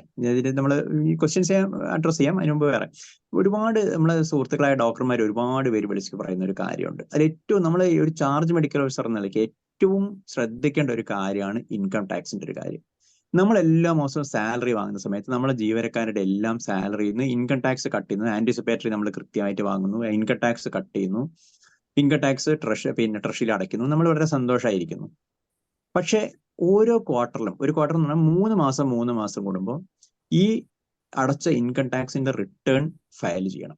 ചിലപ്പോൾ നമ്മൾ ഓഫീസിൽ നിന്ന് ഫയൽ ചെയ്യും, ചിലപ്പോൾ നമ്മൾ ഏതെങ്കിലും പ്രൈവറ്റ് ഏജൻസി ആയിരിക്കും ഏൽപ്പിക്കുക, അവരായിരിക്കും ഇത് ഫയൽ ചെയ്യുക. പക്ഷെ നിർഭാഗ്യവശാൽ പലപ്പോഴും ഈ സമയത്ത് ഇത് ഫയൽ ചെയ്യപ്പെടുന്നില്ല. നമുക്കറിയാം, ഇത് ഫയൽ ചെയ്തിട്ടില്ലെങ്കിൽ വൈകുന്ന ഓരോ ദിവസത്തിനും 200 രൂപയാണ് ഫൈൻ. ഒരു ദിവസത്തിനാണ് 200 രൂപ. അതായത് 10 ദിവസം വൈകിയാൽ തന്നെ 2000 രൂപ. അപ്പോൾ ഇത് കണ്ടുപിടിക്കപ്പെട്ട് വരുമ്പോഴത്തേക്കും 10,000 ഫൈൻ അടച്ച ഒരുപാട് DDOമാർ നമ്മുടെ ഇടയിലുണ്ട്. ഞാൻ ഈ അവസരത്തിൽ ഞാൻ പറയാൻ കാര്യം, കഴിഞ്ഞ ആഴ്ചയും കൂടി എന്നെ സുഹൃത്തായ ഒരു ഡോക്ടർ എന്നെ വിളിച്ചു. എനിക്ക് 50,000 രൂപയുടെ മുകളിൽ ഫൈൻ വന്നിട്ടുണ്ട്. അതൊരു ഏജൻസി ഏൽപ്പിച്ചിരുന്നു, അവർ ചെയ്തിട്ടില്ല, എന്താ ചെയ്യുന്നത്? അപ്പൊ അവരെ വിളിക്കുമ്പോൾ അവരത് ഉഴപ്പാണ്, ഞങ്ങൾക്ക് കിട്ടിയില്ല, നിങ്ങൾ അയച്ചു തരാത്തതുകൊണ്ടാണ്, നിങ്ങൾ മെയിൽ കിട്ടിയില്ല, ഇതാണ്. അപ്പൊ നമ്മൾ വർഷത്തിൽ 4 പ്രാവശ്യം നമ്മളിത് ശ്രദ്ധിച്ചേ മതിയാവും. ഈ അവസരത്തിൽ ഇതൊക്കെ നമുക്ക് ഈ തിരക്കിനിടയ്ക്ക് ഇനി ഓഫീസിൽ ഇപ്പോൾ ഇവരിത് ഫയൽ ചെയ്തു എന്നൊക്കെ ശ്രദ്ധിക്കാൻ എവിടെ സമയം എന്നൊക്കെ പല DDOമാരും ആലോചിക്കും. ഇതൊക്കെ വലിയ ബുദ്ധിമുട്ടുള്ള കാര്യമല്ല. ഇൻകം ടാക്സിന്റെ സൈറ്റിൽ കയറിയിട്ട് നമ്മളെ ടാൻ നമ്പർ എന്ന് പറഞ്ഞാൽ അറിയാലോ, tax deduction and collection account number, tan. നമുക്ക് ഓരോരുത്തർക്കും പാൻ നമ്പർ ഉള്ള പോലെ തന്നെ ഓരോ സ്ഥാപനത്തിനും ടാൻ നമ്പർ ഉണ്ട്. ഈ ടാൻ നമ്പർ ഉപയോഗിച്ച് ലോഗിൻ ചെയ്താൽ, ടാൻ നമ്പറും നമ്മളെ മൊബൈൽ നമ്പറും കൊടുത്താൽ നമുക്കൊരു OTP വരും. OTP വെച്ച് ലോഗിൻ ചെയ്ത് കഴിഞ്ഞാൽ നമ്മുടെ ടാനിൽ നിന്നും ഫയൽ ചെയ്യപ്പെട്ടിരിക്കുന്ന ഇൻകം ടാക്സിന്റെ ഡീറ്റെയിൽസ് കംപ്ലീറ്റ് കാണിക്കാം. അപ്പോൾ നമ്മൾ ആകെ വർഷത്തിൽ 4 പ്രാവശ്യം ഒന്ന് ലോഗിൻ ചെയ്ത് നമ്മളെ സ്ഥാപനത്തിന്റെ ടാനിൽ നിന്നുള്ള ടാക്സ് അപ്ലോഡ് ചെയ്യപ്പെട്ടിട്ടില്ലേ എന്നൊന്ന് നോക്കുക. കാരണം ടാക്സ് നമ്മൾ അടച്ചിട്ടുണ്ടാവും, പക്ഷെ റിട്ടേൺ ഫയൽ ചെയ്യുക എന്നുള്ളത് വർഷത്തിൽ 4 പ്രാവശ്യം ചെയ്യണം, ഓരോ 3 ദിവസം. അതായത് ഏപ്രിൽ, മെയ്, ജൂൺ അത് ചെയ്യേണ്ടത് ജൂലൈയിലാണ്, ജൂലൈ, ഓഗസ്റ്റ്, സെപ്റ്റംബർ, ഒക്ടോബറിലാണ്, അങ്ങനെ ഓരോ മാസം. അപ്പൊ അത് ദയവായിട്ട് അതിന്റെ നമുക്ക് ലയബിലിറ്റി, അതായത് നിങ്ങൾ അടയ്ക്കാൻ വൈകി കഴിഞ്ഞാൽ ആ പണം DDOയുടെ കയ്യിൽ നിന്ന് എടുത്ത് അടയ്ക്കുക എന്നല്ലാതെ വേറെ ഒരു നിവർത്തിയില്ല അതിന്. പലർക്കും ഇത്രയും വർഷം ഞാൻ ഒരുപാട് പേര് കണ്ടിട്ടുണ്ട്. പലപ്പോഴും പ്രത്യേകിച്ചും പുതിയ ആൾക്കാർ, നമുക്ക് വളരെ ചിലപ്പം ക്ലർക്കൊന്നും അത്ര ശ്രദ്ധിക്കാത്ത ക്ലർക്കായിരിക്കും, അല്ലെങ്കിൽ ക്ലർക്ക് ഉണ്ടാവില്ല. അപ്പം നമ്മൾ വിചാരിക്കുന്നത് സാലറി എടുക്കുമ്പോൾ ടാക്സ് അടയ്ക്കുന്നുണ്ടല്ലോ, പിന്നെ എന്താണ്? അപ്പൊ ടാക്സ് അടച്ചാൽ പോരാ, അത് 3 മാസം കൂടുമ്പോൾ അത് റിട്ടേൺ ഫയൽ ചെയ്യണം. അത് സ്വന്തം ചെയ്യാൻ പറ്റുന്നുണ്ടെങ്കിൽ അങ്ങനെ ചെയ്യാം. ചില ഏജൻസികളെ ഏൽപ്പിച്ചാണ് ചെയ്യുന്നത്. അത് എങ്ങനെയാ ചെയ്യാന്നുള്ളത് നിങ്ങളെ സ്ഥാപനത്തിന്റെ താല്പര്യം അനുസരിച്ച് ചെയ്യാൻ പറ്റും. DDOs ട്രാൻസ്ഫർ ആയി പോയിട്ട് ഒരു 4 വർഷം കഴിഞ്ഞിട്ടാണ് ഇങ്ങനെ ഒരു ഇത് ബില്ല് വരുന്നെന്നുണ്ടെങ്കിൽ പുതിയതായിട്ടിരിക്കുന്ന DDO ആണോ പേ ചെയ്യേണ്ടത്? ആ പഴയ ട്രാൻസ്ഫർ ആയി പോയ അതായത് നമ്മള് ചാർജ് എടുക്കുന്ന ദിവസം മുതൽ നമുക്ക് തന്നെയാണ് ആ സ്ഥാപനത്തിന്റെ ഉത്തരവാദിത്വം. നമ്മൾ ചാർജ് എടുക്കുന്ന ദിവസം മുതൽ ആ സ്ഥാപനത്തിലെ എല്ലാ ലയബിലിറ്റീസും നമ്മളെ പാനുമായിട്ടാണ് ലിങ്ക്ഡ് ആയിട്ടുള്ളത്. നമ്മൾ ആ വ്യക്തി തന്നെയാണ്. അപ്പൊ അവര് ഒരു മാസം മറ്റേയാളും 1 മാസം നമ്മളാണെങ്കിൽ ആ 1 മാസത്തെ പണം നമ്മൾ തന്നെ അടയ്ക്കണം എന്നുള്ളതാണ് അതിന്റെ ഇത്. അല്ല, ഇതിപ്പോ 4 വർഷം മുമ്പ് ഇവിടെ ആ വർക്ക് 4 ചെയ്തിരുന്ന വർഷം മുമ്പുള്ളതാണോ? Okay okay okay. 4 വർഷം മുമ്പുള്ളതാണെങ്കിൽ ആ പീരീഡിൽ അവർ അത് ഇത് തന്നെയാണ്. 4 വർഷം മുമ്പുള്ളതാണെങ്കിൽ ആ സമയത്തുള്ള ആൾ തന്നെയാണ് ഉത്തരവാദി. പക്ഷേ 4 വർഷം. അന്ന് ഡോക്ടറൊക്കെ പറഞ്ഞപ്പം ഡോക്ടർ അടയ്ക്കാൻ ഇത് താല്പര്യം കാണിക്കുന്നില്ല. അപ്പൊ ആ കേസിൽ നമ്മൾ എന്ത് ചെയ്യണം? അല്ല, അത് നമ്മൾ ഇൻകം ടാക്സ് ഡിപ്പാർട്ട്മെന്റുമായിട്ട് നമ്മൾ ഇൻകം ടാക്സ് ഡിപ്പാർട്ട്മെന്റ് നമ്മൾ ഇൻഫോം ചെയ്യുക. അത് ഇൻഫോം ചെയ്തിട്ടുള്ള അവരുമായി ബന്ധപ്പെട്ടിട്ട് ഉചിതമായ നടപടികൾ സ്വീകരിക്കുക. പക്ഷെ അത് രണ്ട് കാര്യമുണ്ട്. അത് ഇത് റിട്ടേൺ ഫയൽ ചെയ്യാൻ വൈകിയാണ് ഷോർട്ട് ഡിഡക്ഷൻ എന്ന് പറയും. അത് ഷോർട്ട് ഡിഡക്ഷൻ എന്ന് പറഞ്ഞാൽ നമ്മൾ പൈസ അടച്ചിട്ടുണ്ടാവും, റിട്ടേൺ ഫയൽ ചെയ്തിട്ടുണ്ടാവും, പക്ഷെ നമ്മളെ ഇൻകം ടാക്സ് എമൗണ്ടും നമ്മൾ അടച്ച എമൗണ്ടും തമ്മിലുള്ള വേരിയേഷൻ ഉണ്ടാവും ചിലപ്പോൾ.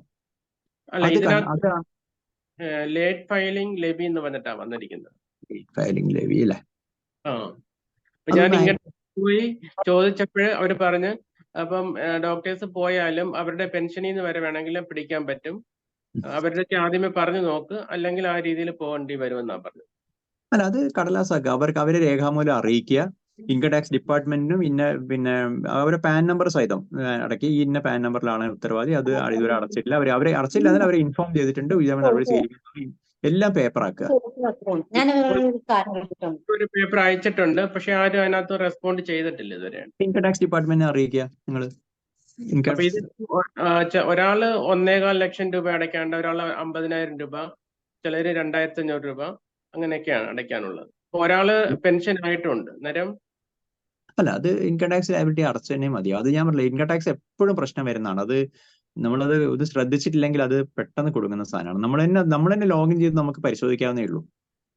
അപ്പൊ അത് അടയ്ക്കാനേ പറ്റൂ. അതിപ്പോ ഇല്ലെങ്കിൽ ഇൻകം ടാക്സ് ഡിപ്പാർട്ട്മെന്റ് നമ്മൾ അവരെ അറിയിച്ച് രേഖാമൂലം അറിയിച്ചിട്ടുണ്ടെന്നുള്ളത് നമ്മൾ ഇൻഫോം ചെയ്യാം. ഓക്കെ.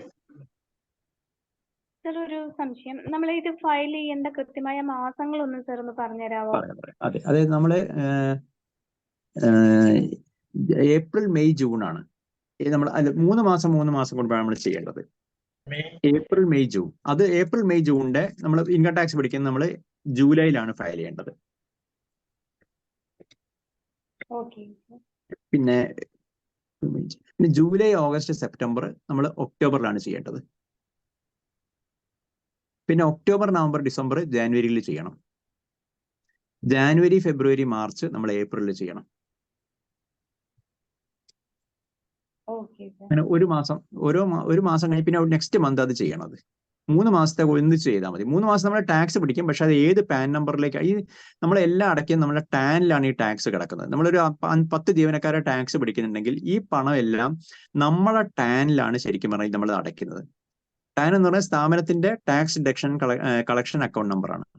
ഈ ടാൻ ആരുടെയൊക്കെ പേരിലാണ് ഈ പിടിച്ചിരിക്കുന്നത് എന്ന് പറഞ്ഞ് നമ്മൾ ആ റിട്ടേൺ കൊടുത്താൽ മാത്രമേ അവരുടെ പാൻ നമ്പറിലേക്ക് ഈ പണം ലിങ്ക്ഡ് ആവും. അത് അവരുടെ ഇന്ന ആളുടെ കയ്യിൽ നിന്ന് ഇത്ര ടാക്സ് പിടിച്ചിട്ടുണ്ടെങ്കിൽ ഇൻകം ടാക്സ് ഡിപ്പാർട്ട്മെന്റ് മനസ്സിലാവണമെങ്കിൽ നമ്മൾ ഡിപ്പാർട്ട്മെന്റിൽ ഈ റിട്ടേൺ ഫയൽ ചെയ്യണം. അല്ലെങ്കിൽ ഈ പൈസ സസ്പെൻസ് അക്കൗണ്ട് എന്നുള്ള ഒരു അക്കൗണ്ടിലാണ് കിടക്കുക.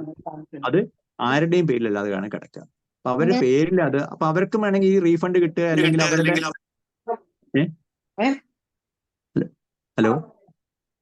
അപ്പൊ ഇതുപോലെ തന്നെ ഇതിപ്പോ നിങ്ങളുടെ DDO അല്ല എന്ന് വിചാരിക്കുക, നിങ്ങൾക്ക് തന്നെ നിങ്ങളെ ഇൻകം ടാക്സ് സൈറ്റിൽ കയറാം. വളരെ എളുപ്പമാണ്. ഇൻകം ടാക്സ് സൈറ്റിൽ കയറുക, നിങ്ങളെ പാൻ നമ്പർ കൊടുക്കുക, ഇനി പിന്നെ നിങ്ങളെ പാസ്വേഡ് ഓർമ്മയില്ലെങ്കിൽ നിങ്ങളെ OTP കൊടുത്തിട്ട് നിങ്ങൾക്ക് അതിൽ ലോഗിൻ ചെയ്ത് കഴിഞ്ഞാൽ നിങ്ങളെ DDO നിങ്ങളുടെ അടുത്ത് പിടിച്ച ടാക്സിന്റെ എമൗണ്ട് മുഴുവൻ അതിൽ കാണിക്കും.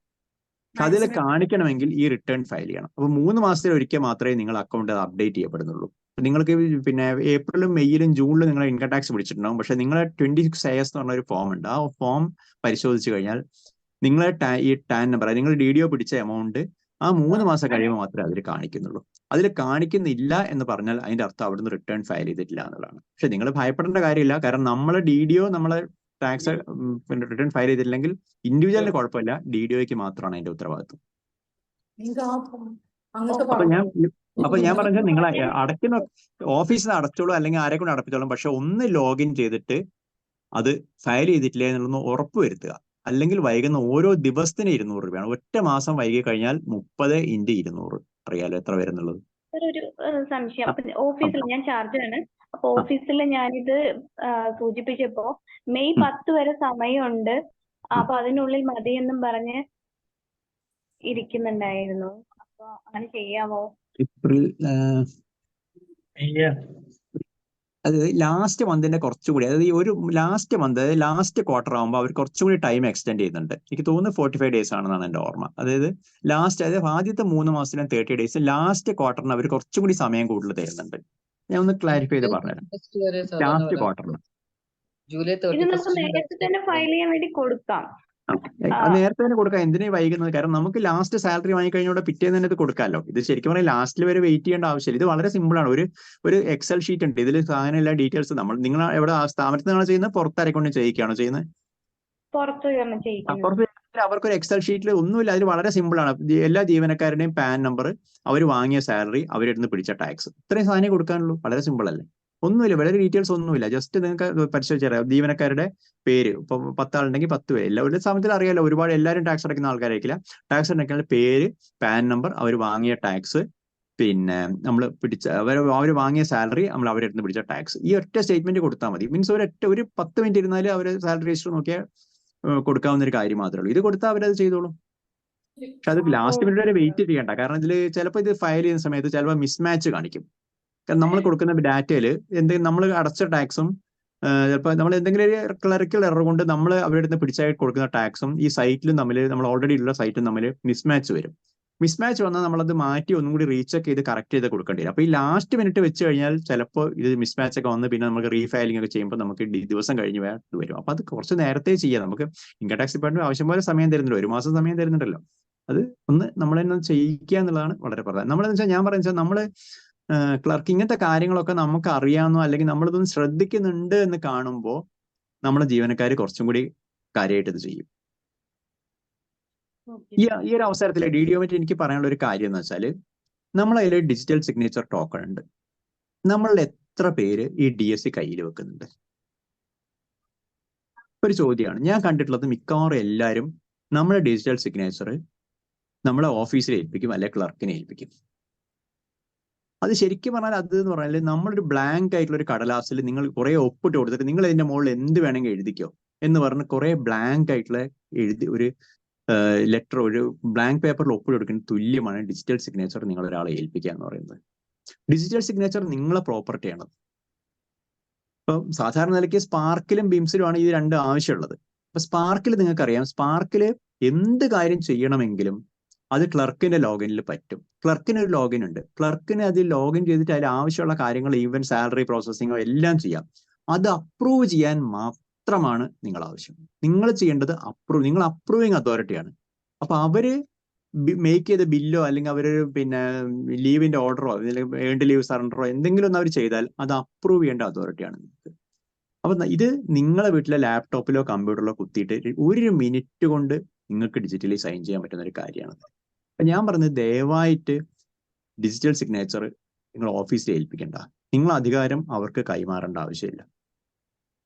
നിങ്ങൾ അറിയാതെ നിങ്ങളെ സ്ഥാപനത്തിൽ ഒരു ട്രാൻസാക്ഷൻ നടക്കുന്നില്ല. ഇപ്പൊ എല്ലാം അക്കൗണ്ട് ട്രാൻസാക്ഷൻ ആയതുകൊണ്ട് അപകടം പറ്റുന്നില്ല ഞാൻ പറയുന്നത്. പക്ഷേ ഡിജിറ്റൽ സിഗ്നേച്ചർ ദയവായി നിങ്ങളെ കയ്യിൽ വെക്കുക. സ്പാർക്കിലാണെങ്കിലും നിങ്ങളെ ലോഗിൻ അവർക്ക് ഉപയോഗിക്കേണ്ട ആവശ്യമില്ല. രണ്ടാമതിന് വേറൊരു ഗുണം കൂടി ഉണ്ട്. പലപ്പോഴും എല്ലാവർക്കും ഏറ്റവും താല്പര്യമുള്ള ശമ്പളമാണ്. നമ്മളെ ജീവനക്കാർക്ക് ഏറ്റവും താല്പര്യം, നമുക്കാണെങ്കിലും ജീവനക്കാർക്കാണെങ്കിൽ 1-ാം തീയതി അല്ലെങ്കിൽ 2-ാം തീയതി ശമ്പളം കിട്ടുക എന്നുള്ളത് വളരെ സന്തോഷമുള്ള കാര്യം. അപ്പൊ ഇവർ പല ജോലികൾ ഏൽപ്പിച്ചാൽ പലപ്പോഴും നമ്മൾ പറയും ക്യാഷ് ബുക്ക് എഴുതാൻ ഏൽപ്പിച്ചു, എന്റെ ക്ലർക്ക് എന്ത് ചെയ്താലും ക്യാഷ് ബുക്ക് എഴുതുന്നില്ല ഡോക്ടറെ. അല്ലെങ്കിൽ പല ഫ്രണ്ട്സ് ഒക്കെ വിളിച്ച് പറയാറുണ്ട്, എന്ത് ചെയ്താലും ക്യാഷ് ബുക്ക് എഴുതൂല, എന്താ അത് പിന്നെ എഴുതാൻ ഡോക്ടറെ, പിന്നെ എഴുതാന്ന് പറയും. അപ്പൊ നമ്മൾ പറയാം, ക്യാഷ് ബുക്ക് എഴുതി, ഈ മാസം ക്യാഷ് ബുക്ക് എഴുതിയിട്ട് സാലറി പ്രോസസ് ചെയ്താൽ മതി കേട്ടോ, ഒരു ഒറ്റ വാക്ക് പറയാം. അപ്പൊ ക്യാഷ് ബുക്ക് എഴുതി തന്നെ കാണിക്കും, എന്നിട്ട് സാലറി പ്രോസസ് ചെയ്താൽ മതി. എന്നിട്ട് ഡിജിറ്റൽ സിഗ്നേച്ചർ നിങ്ങളെ കയ്യിലുണ്ടെങ്കിൽ അത് എഴുതി കഴിഞ്ഞ ശേഷം മാത്രം സാലറി നിങ്ങൾ അപ്രൂവ് ചെയ്താൽ മതി. അല്ലാതെ ചെയ്യേണ്ട ആവശ്യമില്ല. പലപ്പോഴും നമ്മളെ അധികാരം നമ്മൾ ആർക്കും വിട്ടുകൊടുക്കണ്ട. ഈ ഒരു അവസരത്തിൽ ഞാനൊന്ന് ഇൻസിഡന്റലായിട്ട് പറഞ്ഞു എന്ന് മാത്രമേ ഉള്ളൂ.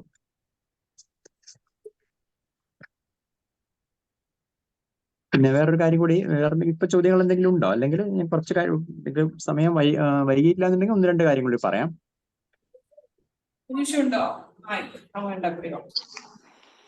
പലപ്പോഴും ഒരു കാര്യമാണ്, ഇപ്പൊ നമ്മൾ വിദേശത്ത് പോകുന്ന ആൾക്കാര് അല്ലെങ്കിൽ പാസ്പോർട്ടിന് അപ്ലൈ ചെയ്യുന്നു.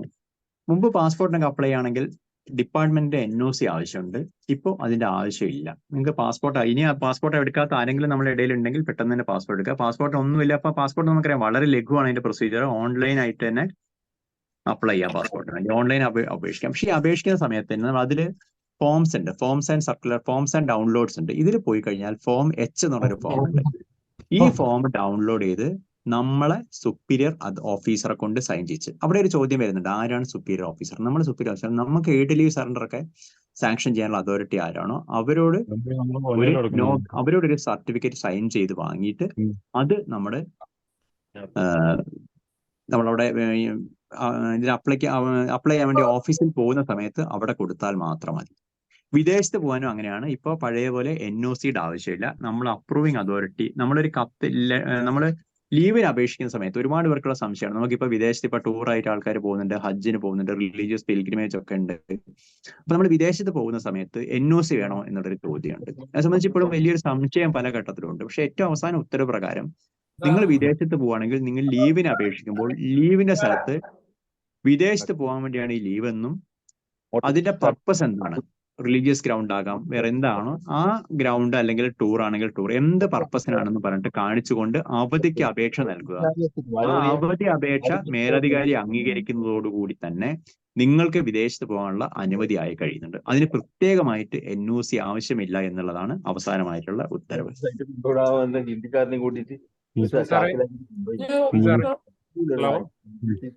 സുനിൽ സാറേ, ഒരു കാര്യം പറഞ്ഞോട്ടെ. എല്ലാവരും ക്വസ്റ്റ്യൻസ് ചോദിക്കുമ്പോൾ ഒന്ന് സെൽഫ് ഇൻട്രൊഡ്യൂസ് ചെയ്താൽ കൊള്ളാമായിരുന്നു തുടക്കത്തിൽ തന്നെ. രണ്ടാമത്തെ കാര്യം, ഒരു ക്വസ്റ്റ്യൻ അയച്ചു തന്നതാണ്. അതായത്, what are the papers to have completed during termination of a deputation from a non parent department? ഞാനത് കണ്ടിരുന്നു, പക്ഷെ അതൊന്നുകൂടി ഞാൻ റെഫർ ചെയ്തിട്ട് അതിന്റെ റെഫർ ഇത് തരാം. ഞാൻ അത് കുറച്ചുകൂടെ ഒന്ന് റെഫർ ചെയ്തിട്ട് ഞാൻ തരാം അത്. ഓക്കെ, നമുക്ക് ചാർജ് മെഡിക്കൽ ഓഫീസർ നൽകിയ ഒരു ചെറിയ കാര്യം കൂടി പറയാനുള്ളത് എന്താ വെച്ചാൽ, നമ്മളൊക്കെ MBBS വളരെ കഷ്ടപ്പെട്ട് MBBS നേടിയ ആൾക്കാരാണ്. PG എടുക്കാൻ വേണ്ടി എടുത്തവരുണ്ട്, കഷ്ടപ്പെട്ട് പിന്നെ PSC എക്സാം എഴുതിയവരാണ്. പക്ഷെ നമ്മൾ സർവീസിൽ കയറിയതോടുകൂടി നമ്മളൊരു സ്ഥാപനത്തിൽ ഇരിക്കെ നമ്മൾ അത്യാവശ്യം കുറച്ച് സോഫ്റ്റ്വെയറുകളുടെ അടിസ്ഥാനം നമ്മൾ പഠിച്ചിരിക്കണം. വേറൊന്നുമില്ല, സ്പാർക്ക് എന്താണെന്ന് അറിയണം.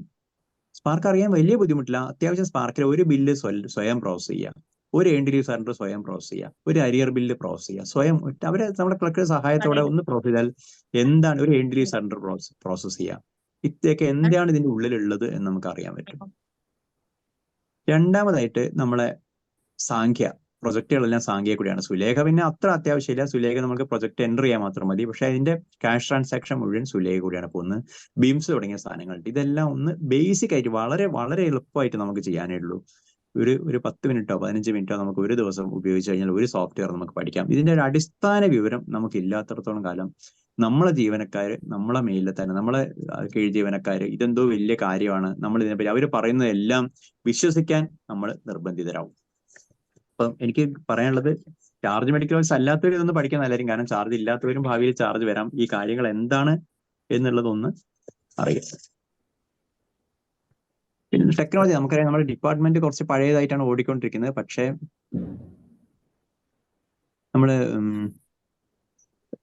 നമ്മൾ അപ്ഗ്രേഡ് ചെയ്തുകൊണ്ടിരിക്കുക, അതാണ് പറയുന്നത്. നമ്മൾ അപ്ഗ്രേഡ് ചെയ്യുക. അപ്പോൾ നമ്മളിപ്പോൾ പലപ്പോഴും നമ്മൾ ഫേസ് ചെയ്യുന്ന ഒരു പ്രോബ്ലം പറഞ്ഞുതരാം. നമ്മളിപ്പോൾ തിരക്കുള്ള ഒരു OP ആണ്, ഉച്ചയ്ക്ക് എല്ലാം കഴിഞ്ഞു, OP കഴിഞ്ഞ് നിങ്ങൾ വീട്ടിലെത്തി 3 മണിയായി, നിങ്ങൾ റെസ്റ്റ് എടുക്കുക, ഭക്ഷണം കഴിച്ചുകൊണ്ടിരിക്കുമ്പോൾ ഹോസ്പിറ്റലിൽ നിന്ന് കോൾ വരുന്നു. ഇന്ന് DMOയിലേക്ക് അത്യാവശ്യമായ ഒരു പേപ്പർ കൊടുത്തുവിടാണ്ട് ഡോക്ടർ സൈൻ ചെയ്യണം, ഇന്ന് 5 മണിക്ക് ഇവിടെ എത്തിക്കണം എന്നാണ് പറഞ്ഞത്. എന്ത് ചെയ്യും? അല്ലെങ്കിൽ അതുപോലെ തന്നെയുള്ളൊരു കാര്യമാണ്, നിങ്ങളിപ്പോൾ ഇന്ന് ലീവ് എടുത്ത് വേറെ എന്തെങ്കിലും പ്രോഗ്രാമായി ലീവ് എടുത്തിരിക്കുമ്പോഴാണ് ഹോസ്പിറ്റലിൽ നിന്ന് സ്റ്റാഫ് വിളിക്കുന്നു, ഇന്നൊരു അത്യാവശ്യമായിട്ട് ഒരു ലെറ്റർ കൊടുക്കാനുണ്ട്, അല്ലെങ്കിൽ റിപ്പോർട്ട് കൊടുക്കാനുണ്ട്, ഡോക്ടർ ഒപ്പ് വേണം. എന്ത് ചെയ്യും? നിങ്ങൾ ഒരു ക്വസ്റ്റ്യൻ വായിച്ചാൽ അപ്പൊ എന്ത് ചെയ്യും? നമുക്ക് പലപ്പോഴും ബുദ്ധിമുട്ടുണ്ടാക്കുന്നത് ഒന്നുകിൽ നമ്മൾ 4 വെച്ച് ആരെക്കൊണ്ടെങ്കിൽ സൈൻ ചെയ്യിക്കുക, ഇങ്ങനെയാണ്. അതിനൊരു ഓപ്ഷനാണ്. ഇപ്പൊ നമുക്കറിയാം, ഇപ്പൊ DMO വരുന്നതാണെങ്കിൽ DNHM വരുന്നതൊക്കെ ഡിജിറ്റലി സൈൻഡ് ആണ്. ഈ ഡിജിറ്റൽ സിഗ്നേച്ചർ എന്നുള്ള സാധനം നമ്മൾ ഓൺലൈൻ ഡിജിറ്റൽ സിഗ്നേച്ചർ ഉണ്ട്. അത് എൻ്റെ അഭിപ്രായത്തിൽ നമ്മൾ ഓരോ ചാർജ് മെഡിക്കൽ ഓഫീസർക്കും ഒരു ഓൺലൈൻ ഡിജിറ്റൽ സിഗ്നേച്ചറിന്റെ ഒരു ഓൺലൈൻ സബ്സ്ക്രിപ്ഷൻ കൂടി എടുക്കുക. സബ്സ്ക്രിപ്ഷൻ വലിയ എക്സ്പെൻസീവ് ഒന്നുമല്ല. ഒരു വർഷത്തേക്ക്, ഇപ്പൊ മിക്കവാറും വളരെ വില കുറവാണ് പ്ലാൻസ്. ഒരു വർഷത്തേക്ക് അൺലിമിറ്റഡ് സിഗ്നേച്ചേഴ്സിന് നിങ്ങൾക്ക് ഒരു 500 രൂപയൊക്കെ വരുന്നുള്ളൂ. ഒരു വർഷത്തേക്കാണ് 500 രൂപ. ഓൺലൈൻ ഡിജിറ്റലി സൈൻ ചെയ്യാം. അപ്പൊ നിങ്ങൾക്ക് എന്തെങ്കിലും ഒരു DMOയിലേക്ക് ഒരു പേപ്പർ അയക്കാനുണ്ടെങ്കിൽ നിങ്ങൾ ഒന്നും വേണ്ട, നിങ്ങൾ വാട്സപ്പ് ആയിട്ട് നിങ്ങളെ ഫോണിലേക്ക് അയക്കാൻ പറയുക. ഫോണിൽ നിന്ന് തന്നെ നിങ്ങൾക്ക് ഡിജിറ്റലി സൈൻ ചെയ്തിട്ട് അവിടുന്ന് തന്നെ മെയിലായിട്ട് അങ്ങോട്ട് അയക്കാം, അല്ലെങ്കിൽ തിരിച്ചു നിങ്ങളെ സ്റ്റാഫിന് ഇട്ട് കൊടുക്കാം. ഒരുപാട് ഏത് രാത്രിയാണെങ്കിലും യാത്രയിലാണെങ്കിലും ഈവൻ നിങ്ങൾ എബ്രോഡ് ആണെങ്കിൽ പോലും എവിടെ വേണമെങ്കിൽ നിങ്ങളൊരു പേപ്പർ സൈൻ ചെയ്യണമെന്നുണ്ടെങ്കിൽ നിങ്ങൾ ഓൺലൈൻ ഡിജിറ്റൽ സിഗ്നേച്ചർ സബ്സ്ക്രിപ്ഷൻ എടുക്കുക. നിങ്ങൾ ഇപ്പോൾ എടുത്തിരിക്കുന്ന ഡിജിറ്റൽ സിഗ്നേച്ചർ തന്നെ ഓൺലൈനും കൂടി ഉണ്ടാവും, ഒരു എക്സ്ട്രാ ചെറിയൊരു എമൗണ്ട് കൊടുത്താൽ മതി. അപ്പോൾ ഇതുണ്ടെങ്കിൽ തന്നെ നമുക്ക് പലപ്പോഴും ഈ ഒപ്പിടാൻ വേണ്ടി മാത്രമായിട്ട് നമ്മൾ ഹോസ്പിറ്റലിൽ പോകേണ്ട ഒരു പണി ഒഴിവാക്കാം. രണ്ടാമതായിട്ട് നമ്മളെ ആശുപത്രിയിൽ നിന്ന് ഒരു രേഖ നമുക്കൊരു മുകളിലേക്ക് അയക്കണമെന്നുണ്ടെങ്കിൽ ആദ്യം ഇത് ടൈപ്പ് ചെയ്യുന്നു, പ്രിന്റ് എടുക്കുന്നു, പ്രിന്റ് എടുത്തിട്ട് നമ്മൾ സൈൻ ചെയ്യുന്നു, സൈൻ ചെയ്തിട്ട് തിരിച്ച് സ്കാൻ ചെയ്ത് വീണ്ടും കമ്പ്യൂട്ടർ കയറ്റുന്നു, പിന്നെ അയക്കുന്നു. അപ്പൊ രണ്ട് പ്രശ്നമുണ്ട്. ഇത് പ്രിന്റ് ചെയ്യാനുള്ള സമയം, സ്കാൻ ചെയ്യാനുള്ള സമയം, മൂന്നാമത് ഇത് പ്രിന്റ് ചെയ്യാനുള്ള പേപ്പറാണ് നഷ്ടം.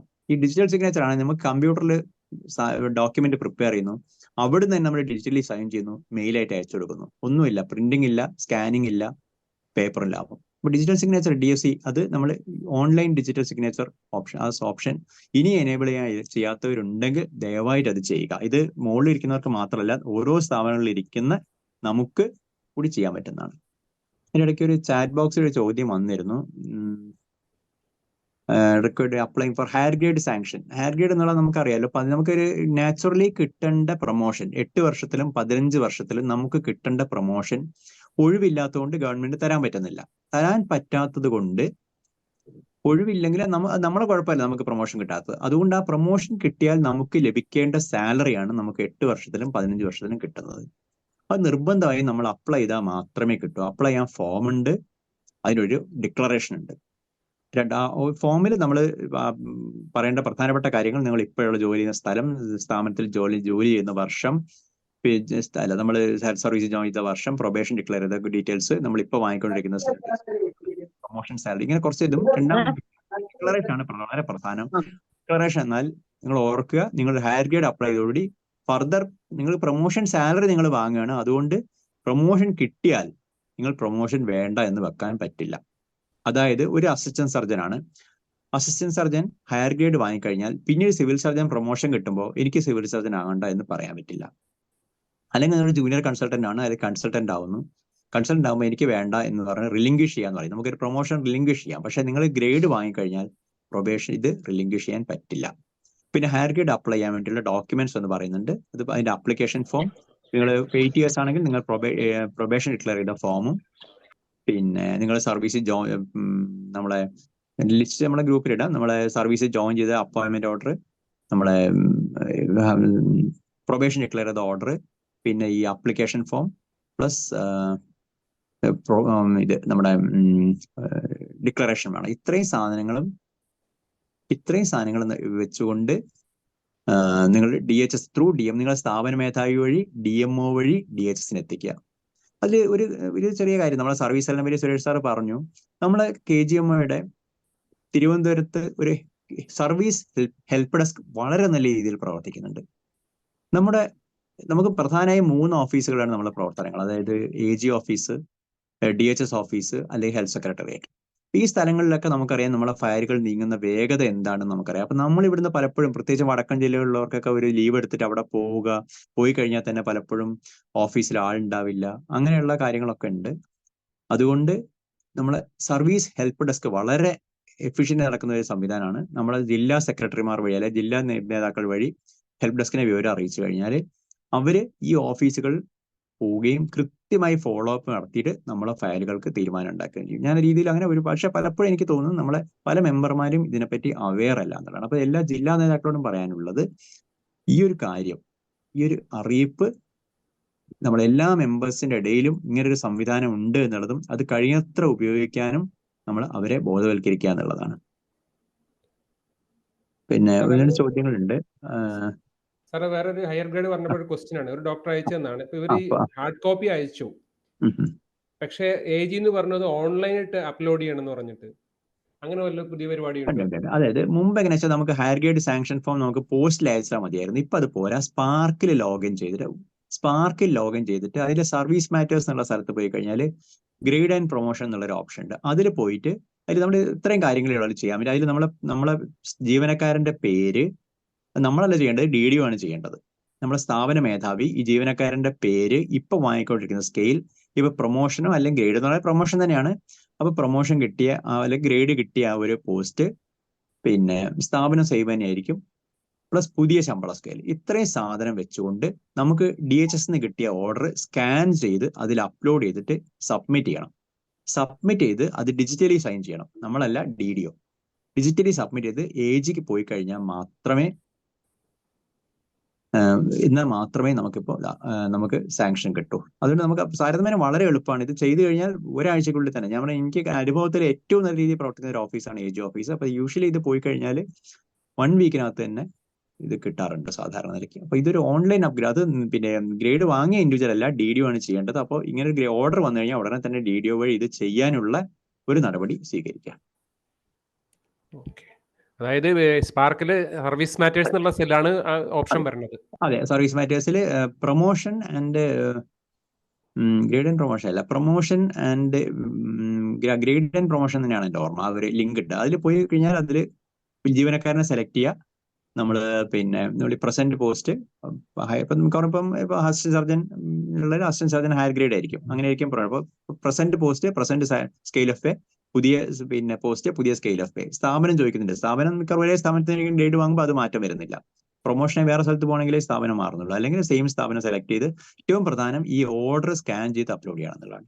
എന്നിട്ട് അത് AGയിൽ എത്തിയാൽ മാത്രമേ, അത് അറിയാതെ പലരും മാസങ്ങളോളം എനിക്ക് ഗ്രേഡ് കിട്ടി പേ സ്ലിപ്പ് വന്നില്ല എന്ന് പറയുന്നുണ്ട്. അതൊന്ന് സർ, ചാറ്റ് ബോക്സിൽ ഒരു ക്വസ്റ്റ്യൻ വന്നിട്ടുണ്ട്. Can we renew the bond for palliative driver with only after get a committee decision for renewal before election? അല്ല, ശരിക്കും പറഞ്ഞാൽ എങ്ങനെയാ വെച്ചാല് നമ്മളൊരു പിന്നെ പോസ്റ്റിംഗ് നടത്തുമ്പോൾ യഥാർത്ഥത്തിൽ ഇതൊരു പ്രശ്നം ഉണ്ടാവില്ലായിരിക്കും, പക്ഷെ എന്നാൽ പോലും ഇലക്ഷൻ പെരുമാറ്റച്ചട്ടം നിൽക്കെ എന്ത് നിയമനം നടത്തുകയാണെങ്കിലും അത് ഇലക്ഷൻ കമ്മീഷന്റെ അനുമതിയോടുകൂടി വേണം എന്നുള്ളതാണ് നിയമം. അപ്പം അത് നമ്മളത് ചെയ്തു കഴിഞ്ഞാൽ അത് പിന്നെ ഏതെങ്കിലും രീതി പരാതികളോ പരിഭവം ഉണ്ടായി കഴിഞ്ഞാൽ നമുക്കത് ബുദ്ധിമുട്ടാവും. അപ്പൊ നമ്മൾ എന്തായാലും ഇത്രയും ദിവസം വെയിറ്റ് ചെയ്ത് ശ്രദ്ധിക്കുക. അത് പഴയ ആൾക്കാരെ കണ്ടിന്യൂ ചെയ്യും, ഇതിന് ശേഷം മാത്രം അതിന്റെ നടപടി സ്വീകരിക്കുകയും ചെയ്താൽ മതി എന്നാണ് എനിക്ക് പറയാനുള്ളത്.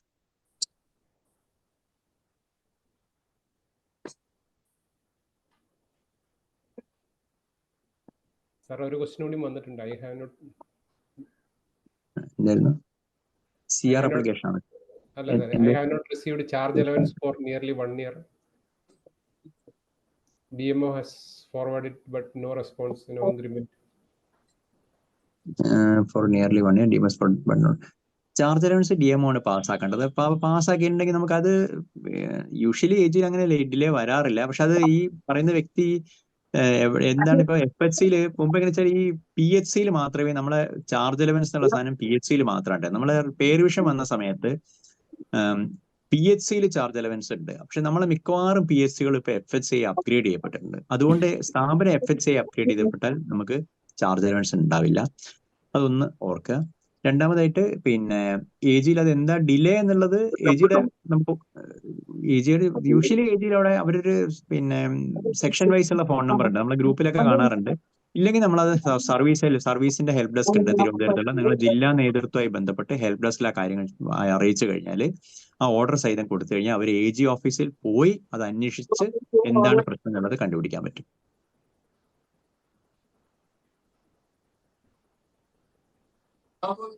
നിയർലി 1 ഇയർ എന്നാണ് പറയുന്നത്. അപ്പൊ 1 ഇയർ ആയിട്ട് അത് ഒന്ന് അത് അവിടെ പോയി അന്വേഷിച്ചാൽ തന്നെ മതി. അപ്പൊ നമ്മൾ നേരിട്ട് പോകണമെന്നില്ല. ദയവായിട്ട് അത് സർവീസ് സെല്ലിന്റെ സഹായത്തോടുകൂടി അത് AGയിൽ പോയിട്ട് അത് അന്വേഷിക്കുക. അതിനുള്ള പ്രോബ്ലം ജില്ലാ സെക്രട്ടറി വഴി നമ്മളെ അയച്ചു തരാം.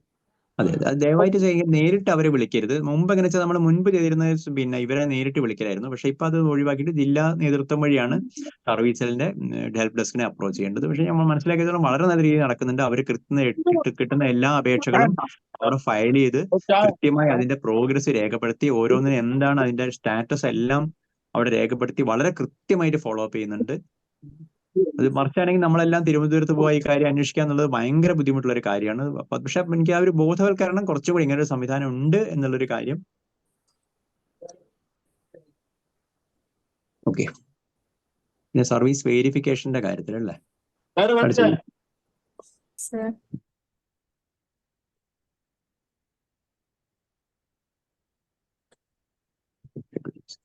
ഇൻക്രിമെന്റ് നമ്മൾ പ്രത്യേകിച്ച് അപേക്ഷിക്കേണ്ട കാര്യമില്ല. ഇൻക്രിമെന്റ് ഓട്ടോമാറ്റിക് ആയിട്ട് തന്നെ അപ്ഗ്രേഡ് ചെയ്യപ്പെടും. അപ്പൊ നമ്മൾ ഏത് വർഷമാണോ നമ്മൾ സർവീസിൽ ജോയിൻ ചെയ്തത് ആ ഒരു വർഷത്തിൽ ഏത് മാസത്തിലാണോ സർവീസ് ജോയിൻ ചെയ്തത് ആ മാസത്തിന്റെ 1-ാം തീയതി മുതൽ, നിങ്ങളൊരു മാസം ജൂൺ 28-നാണ് ജോയിൻ ചെയ്തെങ്കിലും തൊട്ടടുത്ത വർഷം ജൂൺ 1-ന് നിങ്ങൾക്ക് ഇൻക്രിമെന്റിന് അർഹത ഉണ്ടായിരിക്കും. അപ്പൊ നിങ്ങൾ ഏത് വർഷമാണോ ജോയിൻ ചെയ്തത്, ജൂൺ അപ്പൊ ഏത് മാസമാണോ ജോയിൻ ചെയ്തത് ആ മാസത്തിന്റെ 1-ാം തീയതി ആണ് നിങ്ങൾക്ക് ഇൻക്രിമെന്റ്. അത് നമ്മൾ പ്രത്യേകിച്ച് അപേക്ഷിക്കേണ്ട കാര്യമില്ല, അത് ഓട്ടോമാറ്റിക് വരും. ഇനി അതോ വന്നിട്ടില്ലെങ്കിൽ ഞാൻ യൂഷ്വലി ഒരു മാസം നമ്മൾ വെയിറ്റ് ചെയ്യുക. ഒരു മാസം വെയിറ്റ് ചെയ്തിട്ടില്ലെങ്കിൽ നിങ്ങൾ പിന്നെ AG ആയിട്ട് ബന്ധപ്പെടുക. യാതൊരു കാര്യം കൂടി, AGയുടെ ഒരു സൈറ്റ് ഉണ്ട് KSEMB എന്ന് പറഞ്ഞിട്ട്, KSEMB.AG കേരള എന്ന് പറയുന്ന സൈറ്റ് ഉണ്ട്. അത് KSEMB എന്ന് പറയും. നമ്മൾ ആ സൈറ്റിന്റെ ഇത് പറഞ്ഞു കഴിഞ്ഞാൽ KSEMB.agcare.cag.gov.in ഈ സൈറ്റിൽ നിങ്ങളെ പെൻ നമ്പർ ഉപയോഗിച്ച് ലോഗിൻ ചെയ്ത് കഴിഞ്ഞാൽ നിങ്ങൾക്ക് ഇതുവരെ നിങ്ങളെ സർവീസ് കയറി കിട്ടിയ കംപ്ലീറ്റ് പേ സ്ലിപ്പ്, നിങ്ങളെ സർവീസ് ഡീറ്റെയിൽസ്, നിങ്ങൾക്ക് എത്ര ലീവ് അവൈലബിൾ ആണ്, എത്ര ലീവ് ഇപ്പൊ ക്രെഡിറ്റ് ഉണ്ട്, ഇൻക്ലൂഡിങ് PF-ൽ നിങ്ങൾ അടച്ചിരിക്കുന്ന പൈസയുടെ ഡീറ്റെയിൽസ്, ഓരോ മാസമുള്ള ഇടുന്ന പൈസ, ഇപ്പൊ ടോട്ടൽ, ഇതെല്ലാ കാര്യങ്ങളും നമുക്ക് KSEMB-ന്റെ സൈറ്റിൽ നിന്ന് അറിയാം. ഞാൻ ചാറ്റ് ബോക്സിൽ ഞാൻ വേണമെങ്കിൽ അത് ഇടാം. പലർക്കും അറിയുന്ന കാര്യം തന്നെയാണ്.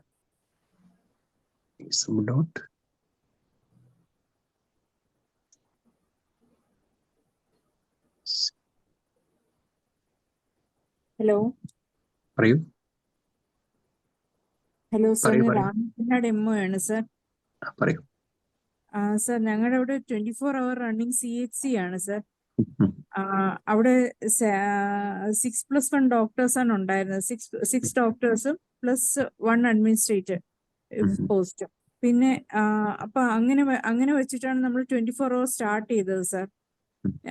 അതൊരു 1.5 വർഷം മുമ്പായിരുന്നു. ഇപ്പൊ നമ്മുടെ അവിടെ 2 ഡോക്ടേഴ്സിനെ, ഒരു ഡോക്ടർ ലീവിന്, മെറ്റേണിറ്റി ലീവിന് പോയിരിക്കുകയാണ്. വേറൊരു ഡോക്ടർ നിലയ്ക്കൽ PHCയിലോട്ട് ചാർജ് ആയിട്ട് 3 ദിവസത്തേക്ക് അവിടെ പോസ്റ്റ് ചെയ്തേക്കുകയാണ് സർ. നമുക്ക് ഡോക്ടർ ഷോർട്ടേജ് ഉണ്ട്.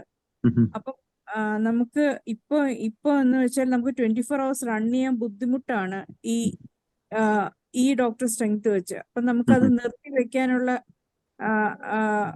പറ്റുമോ സർ? അത് 24 hours ആണ് നിങ്ങൾ എന്താ ഉദ്ദേശിക്കുന്നത്? നൈറ്റിൽ കോൾ ഡ്യൂട്ടി മാത്രമല്ലേ? കോൾ അല്ലേ ഉള്ളൂ? എങ്ങനെയാണ് ഉദ്ദേശിക്കുന്നത്? നൈറ്റിൽ എങ്ങനെയാണ് 24 hours ആണ്? എങ്ങനെ 24 hours ആണ്? കോൾ അല്ല സർ, ഡോക്ടർ ഉണ്ട് അവിടെ. നൈറ്റും ഉണ്ടോ? നൈറ്റും ഉണ്ട് സർ. ഇത് നിങ്ങൾക്ക് പ്രാക്ടിക്കൽ അല്ലോ അത്രയും സ്ട്രെങ്ത് വെച്ചിട്ട്. അതെ നമ്മള് ഏത് ജില്ലയാണ്? പത്തനംതിട്ട ജില്ല സർ. അപ്പോൾ ഇറ്റ്സ് ബെറ്റർ നിങ്ങൾ അവിടുത്തെ ഡിസ്ട്രിക്ട് മറ്റേ ഓഫീസ് ബേറേഴ്സിനായിട്ട് ബന്ധപ്പെട്ട് കഴിഞ്ഞാൽ അവരത് ഡീൽ ചെയ്തോളും. ഓക്കെ, അതൊരു ശരിയായ കാര്യം. കാരണം നമ്മളെന്ന് വെച്ചാൽ നമ്മളെ കൊണ്ട് നിയമം അനുശാസിക്കാത്ത കാര്യങ്ങൾ നമ്മൾ ഏറ്റെടുത്ത് കഴിഞ്ഞാൽ എനിക്കറിയാം, അത് നമ്മൾ ചില കാര്യങ്ങൾ നമ്മളത് നോ പറഞ്ഞാൽ തന്നെ അത് ശരിക്കും പറഞ്ഞാൽ നമുക്ക് നിർത്താൻ പറ്റുകയുള്ളൂ.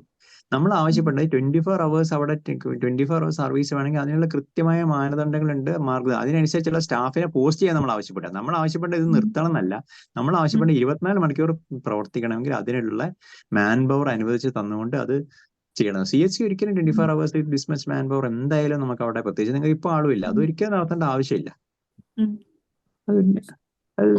ജില്ലാ നേതൃത്വമായി ബന്ധപ്പെട്ട് അതിന് കൃത്യമായ ഇടപെടൽ നടത്തിക്കൊണ്ട് തന്നെ നിർത്തേണ്ടി വരും. അതൊരിക്കലും അത് നമ്മൾ മുന്നോട്ട് കൊണ്ടുപോകേണ്ട ആവശ്യമില്ല. Okay sir.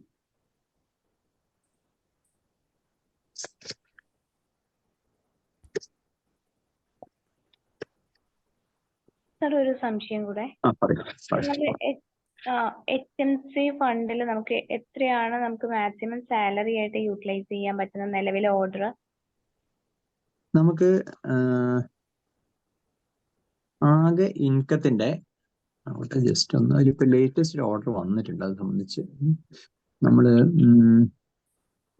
ഓർമ്മ ശരിയാണെങ്കിൽ 40% പക്ഷെ പഴയ ഓർഡർ 50% വരെ ഉണ്ടായിരുന്നു. 50% വരെ ഉപയോഗിക്കാവുന്നതാണ്. നമ്മൾ ആകെ വരുമാനത്തിന്റെ 50% വരെ നമുക്ക് സാലറി ആയിട്ട് ഉപയോഗിക്കാം. പക്ഷെ അതിലൊരു 60% എന്ന് പറഞ്ഞിട്ട് ഒരു ചെറിയൊരു ഇത് വന്നിട്ടുണ്ട്. പക്ഷെ അത് സംബന്ധിച്ചുള്ള ഓർഡർ ഒന്നും ഞാൻ കണ്ടിട്ടില്ല. നമ്മൾ പിന്നെ വരുമാനത്തിന്റെ 50% വരെ നമുക്ക് പിന്നെ ഉപയോഗിക്കാന്നുള്ളതാണ്. പക്ഷെ അത് യൂഷ്വലി പക്ഷേ അതിലൊരു ചെറിയൊരു ഇൻക്രീസ് വന്നു എന്നുള്ളത് കൊണ്ട് പിന്നെ ഓഡിറ്റ് അബ്ജക്ഷൻ സാധാരണ വരാറില്ല. ഞാൻ പറഞ്ഞില്ല, ഓഡിറ്റിൽ നമുക്ക് എപ്പോഴും പ്രശ്നം വരാറ് സാമ്പത്തിക ബാധ്യത വരുത്തി എന്നുള്ളതാണ്. കാരണം നമ്മളെ ജസ്റ്റിഫൈ ചെയ്യാൻ പറ്റുന്ന കാര്യമാണെങ്കിൽ ഒരിക്കലും നമ്മൾ കുറച്ച് അധികം പൈസ കൊടുത്തു പോയി എന്നുള്ളത് കൊണ്ട് അതൊരു ഓഡിറ്റ് ഒബ്ജക്ഷനായി വരാറില്ല. പക്ഷെ 50% റെസ്ട്രിക്ട് ചെയ്യണമെന്നാണ് നിയമത്തിലുള്ളത്. പക്ഷെ അതൊരു യൂഷ്വലി അങ്ങനെ ഉള്ള സ്ഥലത്ത് അതൊരു ഓഡിറ്റ് ഒബ്ജക്ഷൻ ആയിട്ട് കണ്ടിട്ടില്ല. കാരണം പ്രത്യേകിച്ച് വലിയ സ്ഥാപനങ്ങളിലൊക്കെ, താലൂക്ക് ഹോസ്പിറ്റലും അങ്ങനെയുള്ള സ്ഥാപനങ്ങളിലൊക്കെ നിലവിൽ ഒരുപാട് പേര് HMC നിയമിച്ചിട്ടുണ്ട്. അപ്പൊ അത് നിലവിൽ ഞാൻ 60% വർക്ക് ചെയ്യുന്ന സ്ഥലത്ത് 65% വരെ വരുന്നുണ്ട്.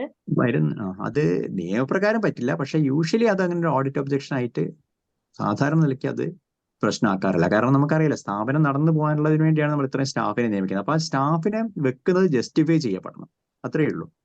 നമ്മൾ ഉദാഹരണത്തിന് നമ്മൾ ഫാർമസിനെ നിയമിക്കുന്നു, അപ്പൊ അവിടെ അനുസരിച്ച് OP ലോഡ് ഉണ്ട്. അല്ലെങ്കിൽ ഇപ്പൊ നമ്മളൊരു ക്ലീനിങ് സ്റ്റാഫിനെ വെക്കുന്നു, അവിടെ അത്രയും ബിൽഡിംഗ് ഏരിയയോ സ്വീപ്പിംഗ് ഏരിയ ഉണ്ട് എന്നുള്ളത് നമ്മൾ തെളിയിക്കണം. അല്ലാതെ അവിടെ ഇപ്പൊ ഒരു ഇത്രയും ഏരിയ ഉണ്ട് അവിടെ, അതുകൊണ്ട് അത് കൃത്യമായി വെക്കാനുള്ള ഇതുണ്ടെന്നുള്ള രീതിയിലുള്ള ജസ്റ്റിഫിക്കേഷൻ ഉണ്ടെങ്കിൽ അത് സാധാരണ നിലയ്ക്ക് ചോദ്യം ചെയ്യപ്പെടില്ല. അത് അനാവശ്യമായിട്ടൊരു നിയമനം പ്രഥമ ദൃഷ്ട്യാ ഇല്ലെങ്കിൽ അത് പ്രശ്നമാകാറില്ല. പക്ഷെ നിയമപ്രകാരം 50 തന്നെയാണ്. പക്ഷെ അതിന് മുകളിലുള്ള സ്ഥാപനങ്ങളിൽ ഉണ്ട് പലപ്പോഴും. പക്ഷെ അതുവരെ ആരും ഓഡിറ്റിൽ അതൊരു ഒബ്ജക്ഷൻ ആയിട്ട് എവിടെ എഴുതിയതായിട്ട് ഞങ്ങൾക്ക് അറിയില്ല. HMC പറയൂ സാറേ. നമ്മുടെ ടൈം ആയി, 9 മണിയായി. അപ്പോ ഒന്നിലോ സംശയം ഉണ്ടെങ്കിൽ നമുക്കത് അയച്ചു തരാം, അല്ലെങ്കിൽ നമ്മൾ നെക്സ്റ്റ് മീറ്റിംഗ് നടത്തുമ്പോൾ അതിന് കൂടുതൽ ആൻസർ കൊടുക്കാം എന്നുള്ളൊരു ആയിക്കോട്ടെ. കാരണം 7 to 9 വരെയാണ് നമ്മൾ സൂമിൽ എടുത്തിരിക്കുന്നത്. അപ്പോ ഞാൻ ആദ്യം പറഞ്ഞ പോലെ തന്നെ ഞാനൊരു സർവീസിൽ എന്ത് കാര്യം ചോദിച്ചാലും പറയാൻ പറ്റുന്ന ഒരാളല്ല. പക്ഷെ നമുക്ക് വേണ്ടതെന്ന് വെച്ചാൽ നമ്മൾ ഓരോരുത്തരും നമ്മൾ ഓരോ ഓർഡറുകൾ നമ്മൾ പലപ്പോഴും നമ്മൾ വാട്സപ്പിലൊക്കെ പല ഓർഡറുകൾ നമ്മൾ കാണുമ്പോൾ നമ്മൾ വേണ്ടത് വെച്ചാൽ അതൊരു പ്രത്യേക ഫോൾഡർ ആക്കിയിട്ട് അല്ലെങ്കിൽ പ്രത്യേക ഗ്രൂപ്പ് ആക്കിയിട്ട് നമ്മൾ ഒന്ന് മാറ്റി വെക്കുക. കാരണം നമുക്ക് ഏത് ഓർഡർ എപ്പോഴാണ് നമുക്ക് ആവശ്യം വരിക എന്ന് നമുക്ക് പറയാൻ പറ്റില്ല. അപ്പൊ ഈ ഒരു ഓർഡറുകൾ സൂക്ഷിച്ചു വെക്കുക. നമ്മുടെ ഫ്രണ്ട്സുമായിട്ട് നിങ്ങളുടെ കാര്യങ്ങൾ തീരുമാനം എടുക്കേണ്ടി വരുമ്പോൾ ദയവായിട്ട് നിങ്ങൾ ഈ ഓരോ ജില്ലയിലും എനിക്കറിയാം സർവീസിന്റെ കാര്യത്തിൽ നല്ല എക്സ്പെർട്സ് ആയിട്ടുള്ള, ഈവൻ എന്റെ ജില്ലയിൽ പോലും എന്നെക്കാളും നല്ലപോലെ അറിയുന്ന ഒരുപാട് ആൾക്കാരുണ്ട്. അപ്പൊ ഇങ്ങനത്തെ കാര്യങ്ങളൊക്കെ ഗ്രൂപ്പുകളിലും ഒക്കെ ഡിസ്കസ് ചെയ്ത് കൃത്യമായ തിരക്കിട്ട് തീരുമാനം എടുക്കാതിരിക്കുക. അതിന്റെ ഉത്തരവുകൾ പഠിച്ച് മാത്രം തീരുമാനം എടുക്കുക. അപ്പോൾ സാറേ, നമ്മുടെ ഫസ്റ്റ് ഇനോഗ്രൽ സെഷനാണിത്. 7 to 9 ആണ്, 2 hours ആണ് നമ്മൾ വച്ചിരിക്കുന്നത്.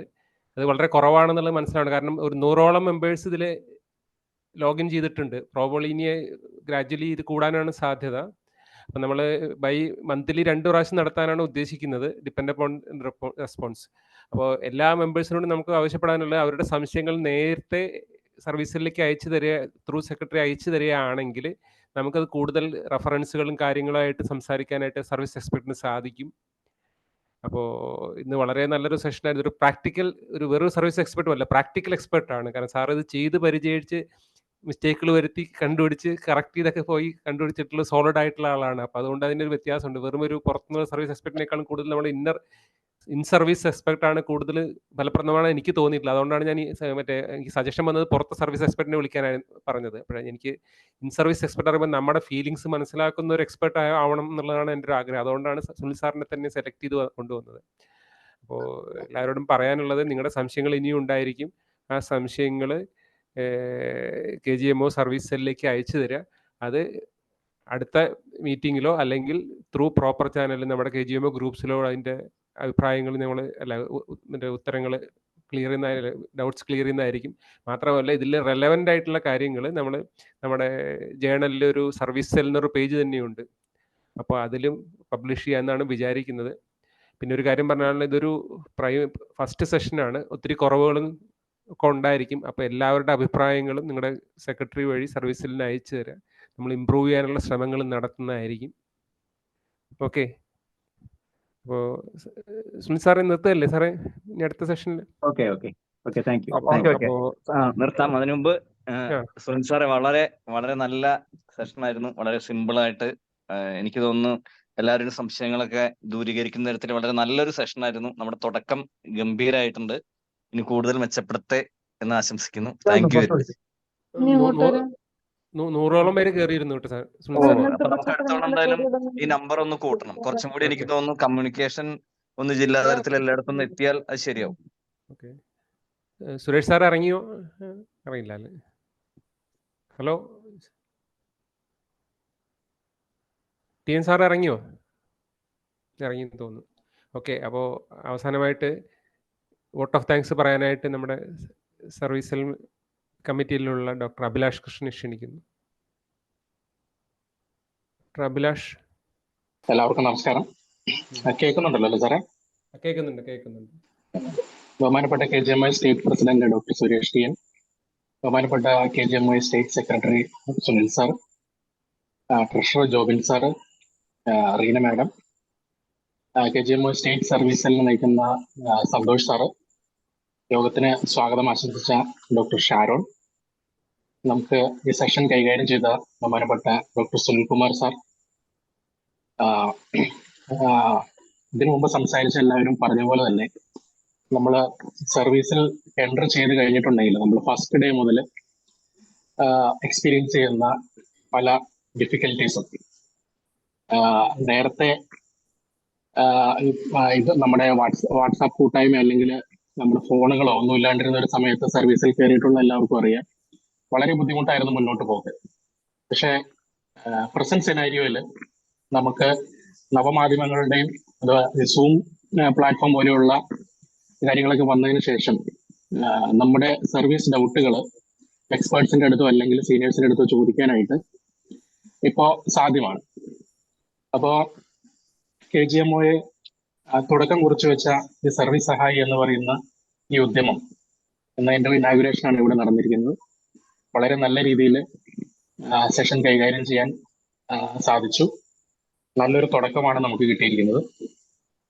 അപ്പൊ ഇനി അങ്ങോട്ട് മുന്നോട്ട് നമ്മുടെ സർവീസ് അംഗങ്ങൾക്ക് എല്ലാവർക്കും അവർക്ക് വളരെയധികം ഉപകാരപ്രദമാവുന്ന രീതിയിൽ ഈ പ്രോഗ്രാം മുന്നോട്ട് പോകണം എന്നാണ് എൻ്റെ ആഗ്രഹം. അപ്പൊ ഈ പ്രോഗ്രാമിന് നന്ദി അറിയിക്കുക എന്നുള്ള ചുമതലയാണ് എനിക്ക് നൽകിയിരിക്കുന്നത്. ആദ്യമായിട്ട് നമ്മുടെ യോഗം ഉദ്ഘാടനം ചെയ്ത ബഹുമാനപ്പെട്ട KGMI സ്റ്റേറ്റ് പ്രസിഡന്റ് സുരേഷ് സാറിന് ഞാൻ എൻ്റെ വ്യക്തിപരമായ പേരിലും നമ്മൾ ഓരോരുത്തരുടെയും പേരിൽ നന്ദി അറിയിച്ചുകൊള്ളുന്നു.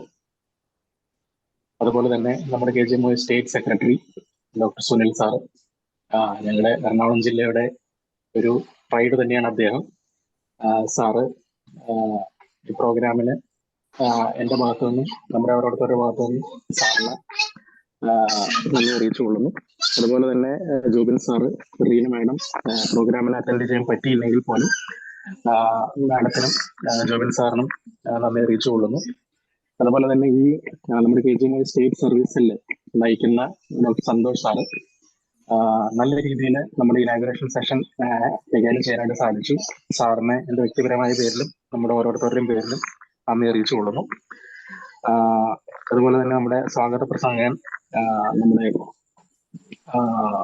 ഷാരോൺ സാറിനും ഈ ഒരു അവസരത്തിൽ നന്ദി അറിയിച്ചുകൊള്ളുന്നു.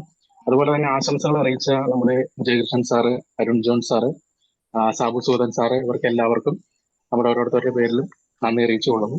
എല്ലാത്തിനും ഉപരി നമ്മുടെ ഇനാഗുറേഷൻ സെഷൻ വളരെ നല്ല രീതിയിൽ കൈകാര്യം ചെയ്ത സുനിൽ സാറ്, സാറിനോട് എനിക്ക് തന്നെ ഇഷ്ടംപോലെ ഡൗട്ടുകൾ ഇപ്പൊ തന്നെ ചോദിക്കാനുണ്ട്, എന്നെ നോട്ട് ചെയ്ത് വെച്ചിട്ടുണ്ട്. അത്രയ്ക്ക് നല്ല ഒരു സെഷൻ ആയിരുന്നു. കാരണം ഓഫീസർമാരാണ് എല്ലാവരും നേരിട്ടുകൊണ്ടിരിക്കുന്ന പ്രശ്നങ്ങൾ തന്നെയാണ്, റെലവെന്റ് ആയിട്ടുള്ള പ്രശ്നങ്ങൾ തന്നെയാണ് ഡിസ്കഷനിൽ വന്നത്. അപ്പോൾ നല്ല രീതിയിൽ എല്ലാവർക്കും മനസ്സിലാവുന്ന രീതിയിൽ ലളിതമായി ക്ലാസ് നയിച്ച സുനിൽകുമാർ സാറിന് ഈ ഒരു അവസരത്തിൽ നന്ദി അറിയിച്ചുകൊള്ളുന്നു. നമ്മുടെ സർവീസ് സഹായി എന്ന് പറയുന്ന ഈ ഉദ്യമം കൂടുതൽ ആളുകളുടെ പങ്കാളിത്തത്തോടുകൂടി വരും മാസങ്ങളിൽ വരും സെഷനുകൾ നല്ല രീതിയിൽ നടത്താനായിട്ട് സാധിക്കട്ടെ. എല്ലാവർക്കും ഒരു മുതൽക്കൂട്ടായി മാറുന്ന ഒരു പ്രോഗ്രാം ആകട്ടെ എന്ന് ആശംസിച്ചുകൊണ്ട് ഞാൻ എൻ്റെ വാക്കുകൾ നിർത്തുന്നു. KGMI. അപ്പോൾ എല്ലാവർക്കും ഒരു ശുഭരാത്രി ആശംസിച്ചുകൊണ്ട് നിർത്തുന്നു. നന്ദി, നമസ്കാരം. അടുത്ത സെഷനിൽ കാണാം. Okay, by.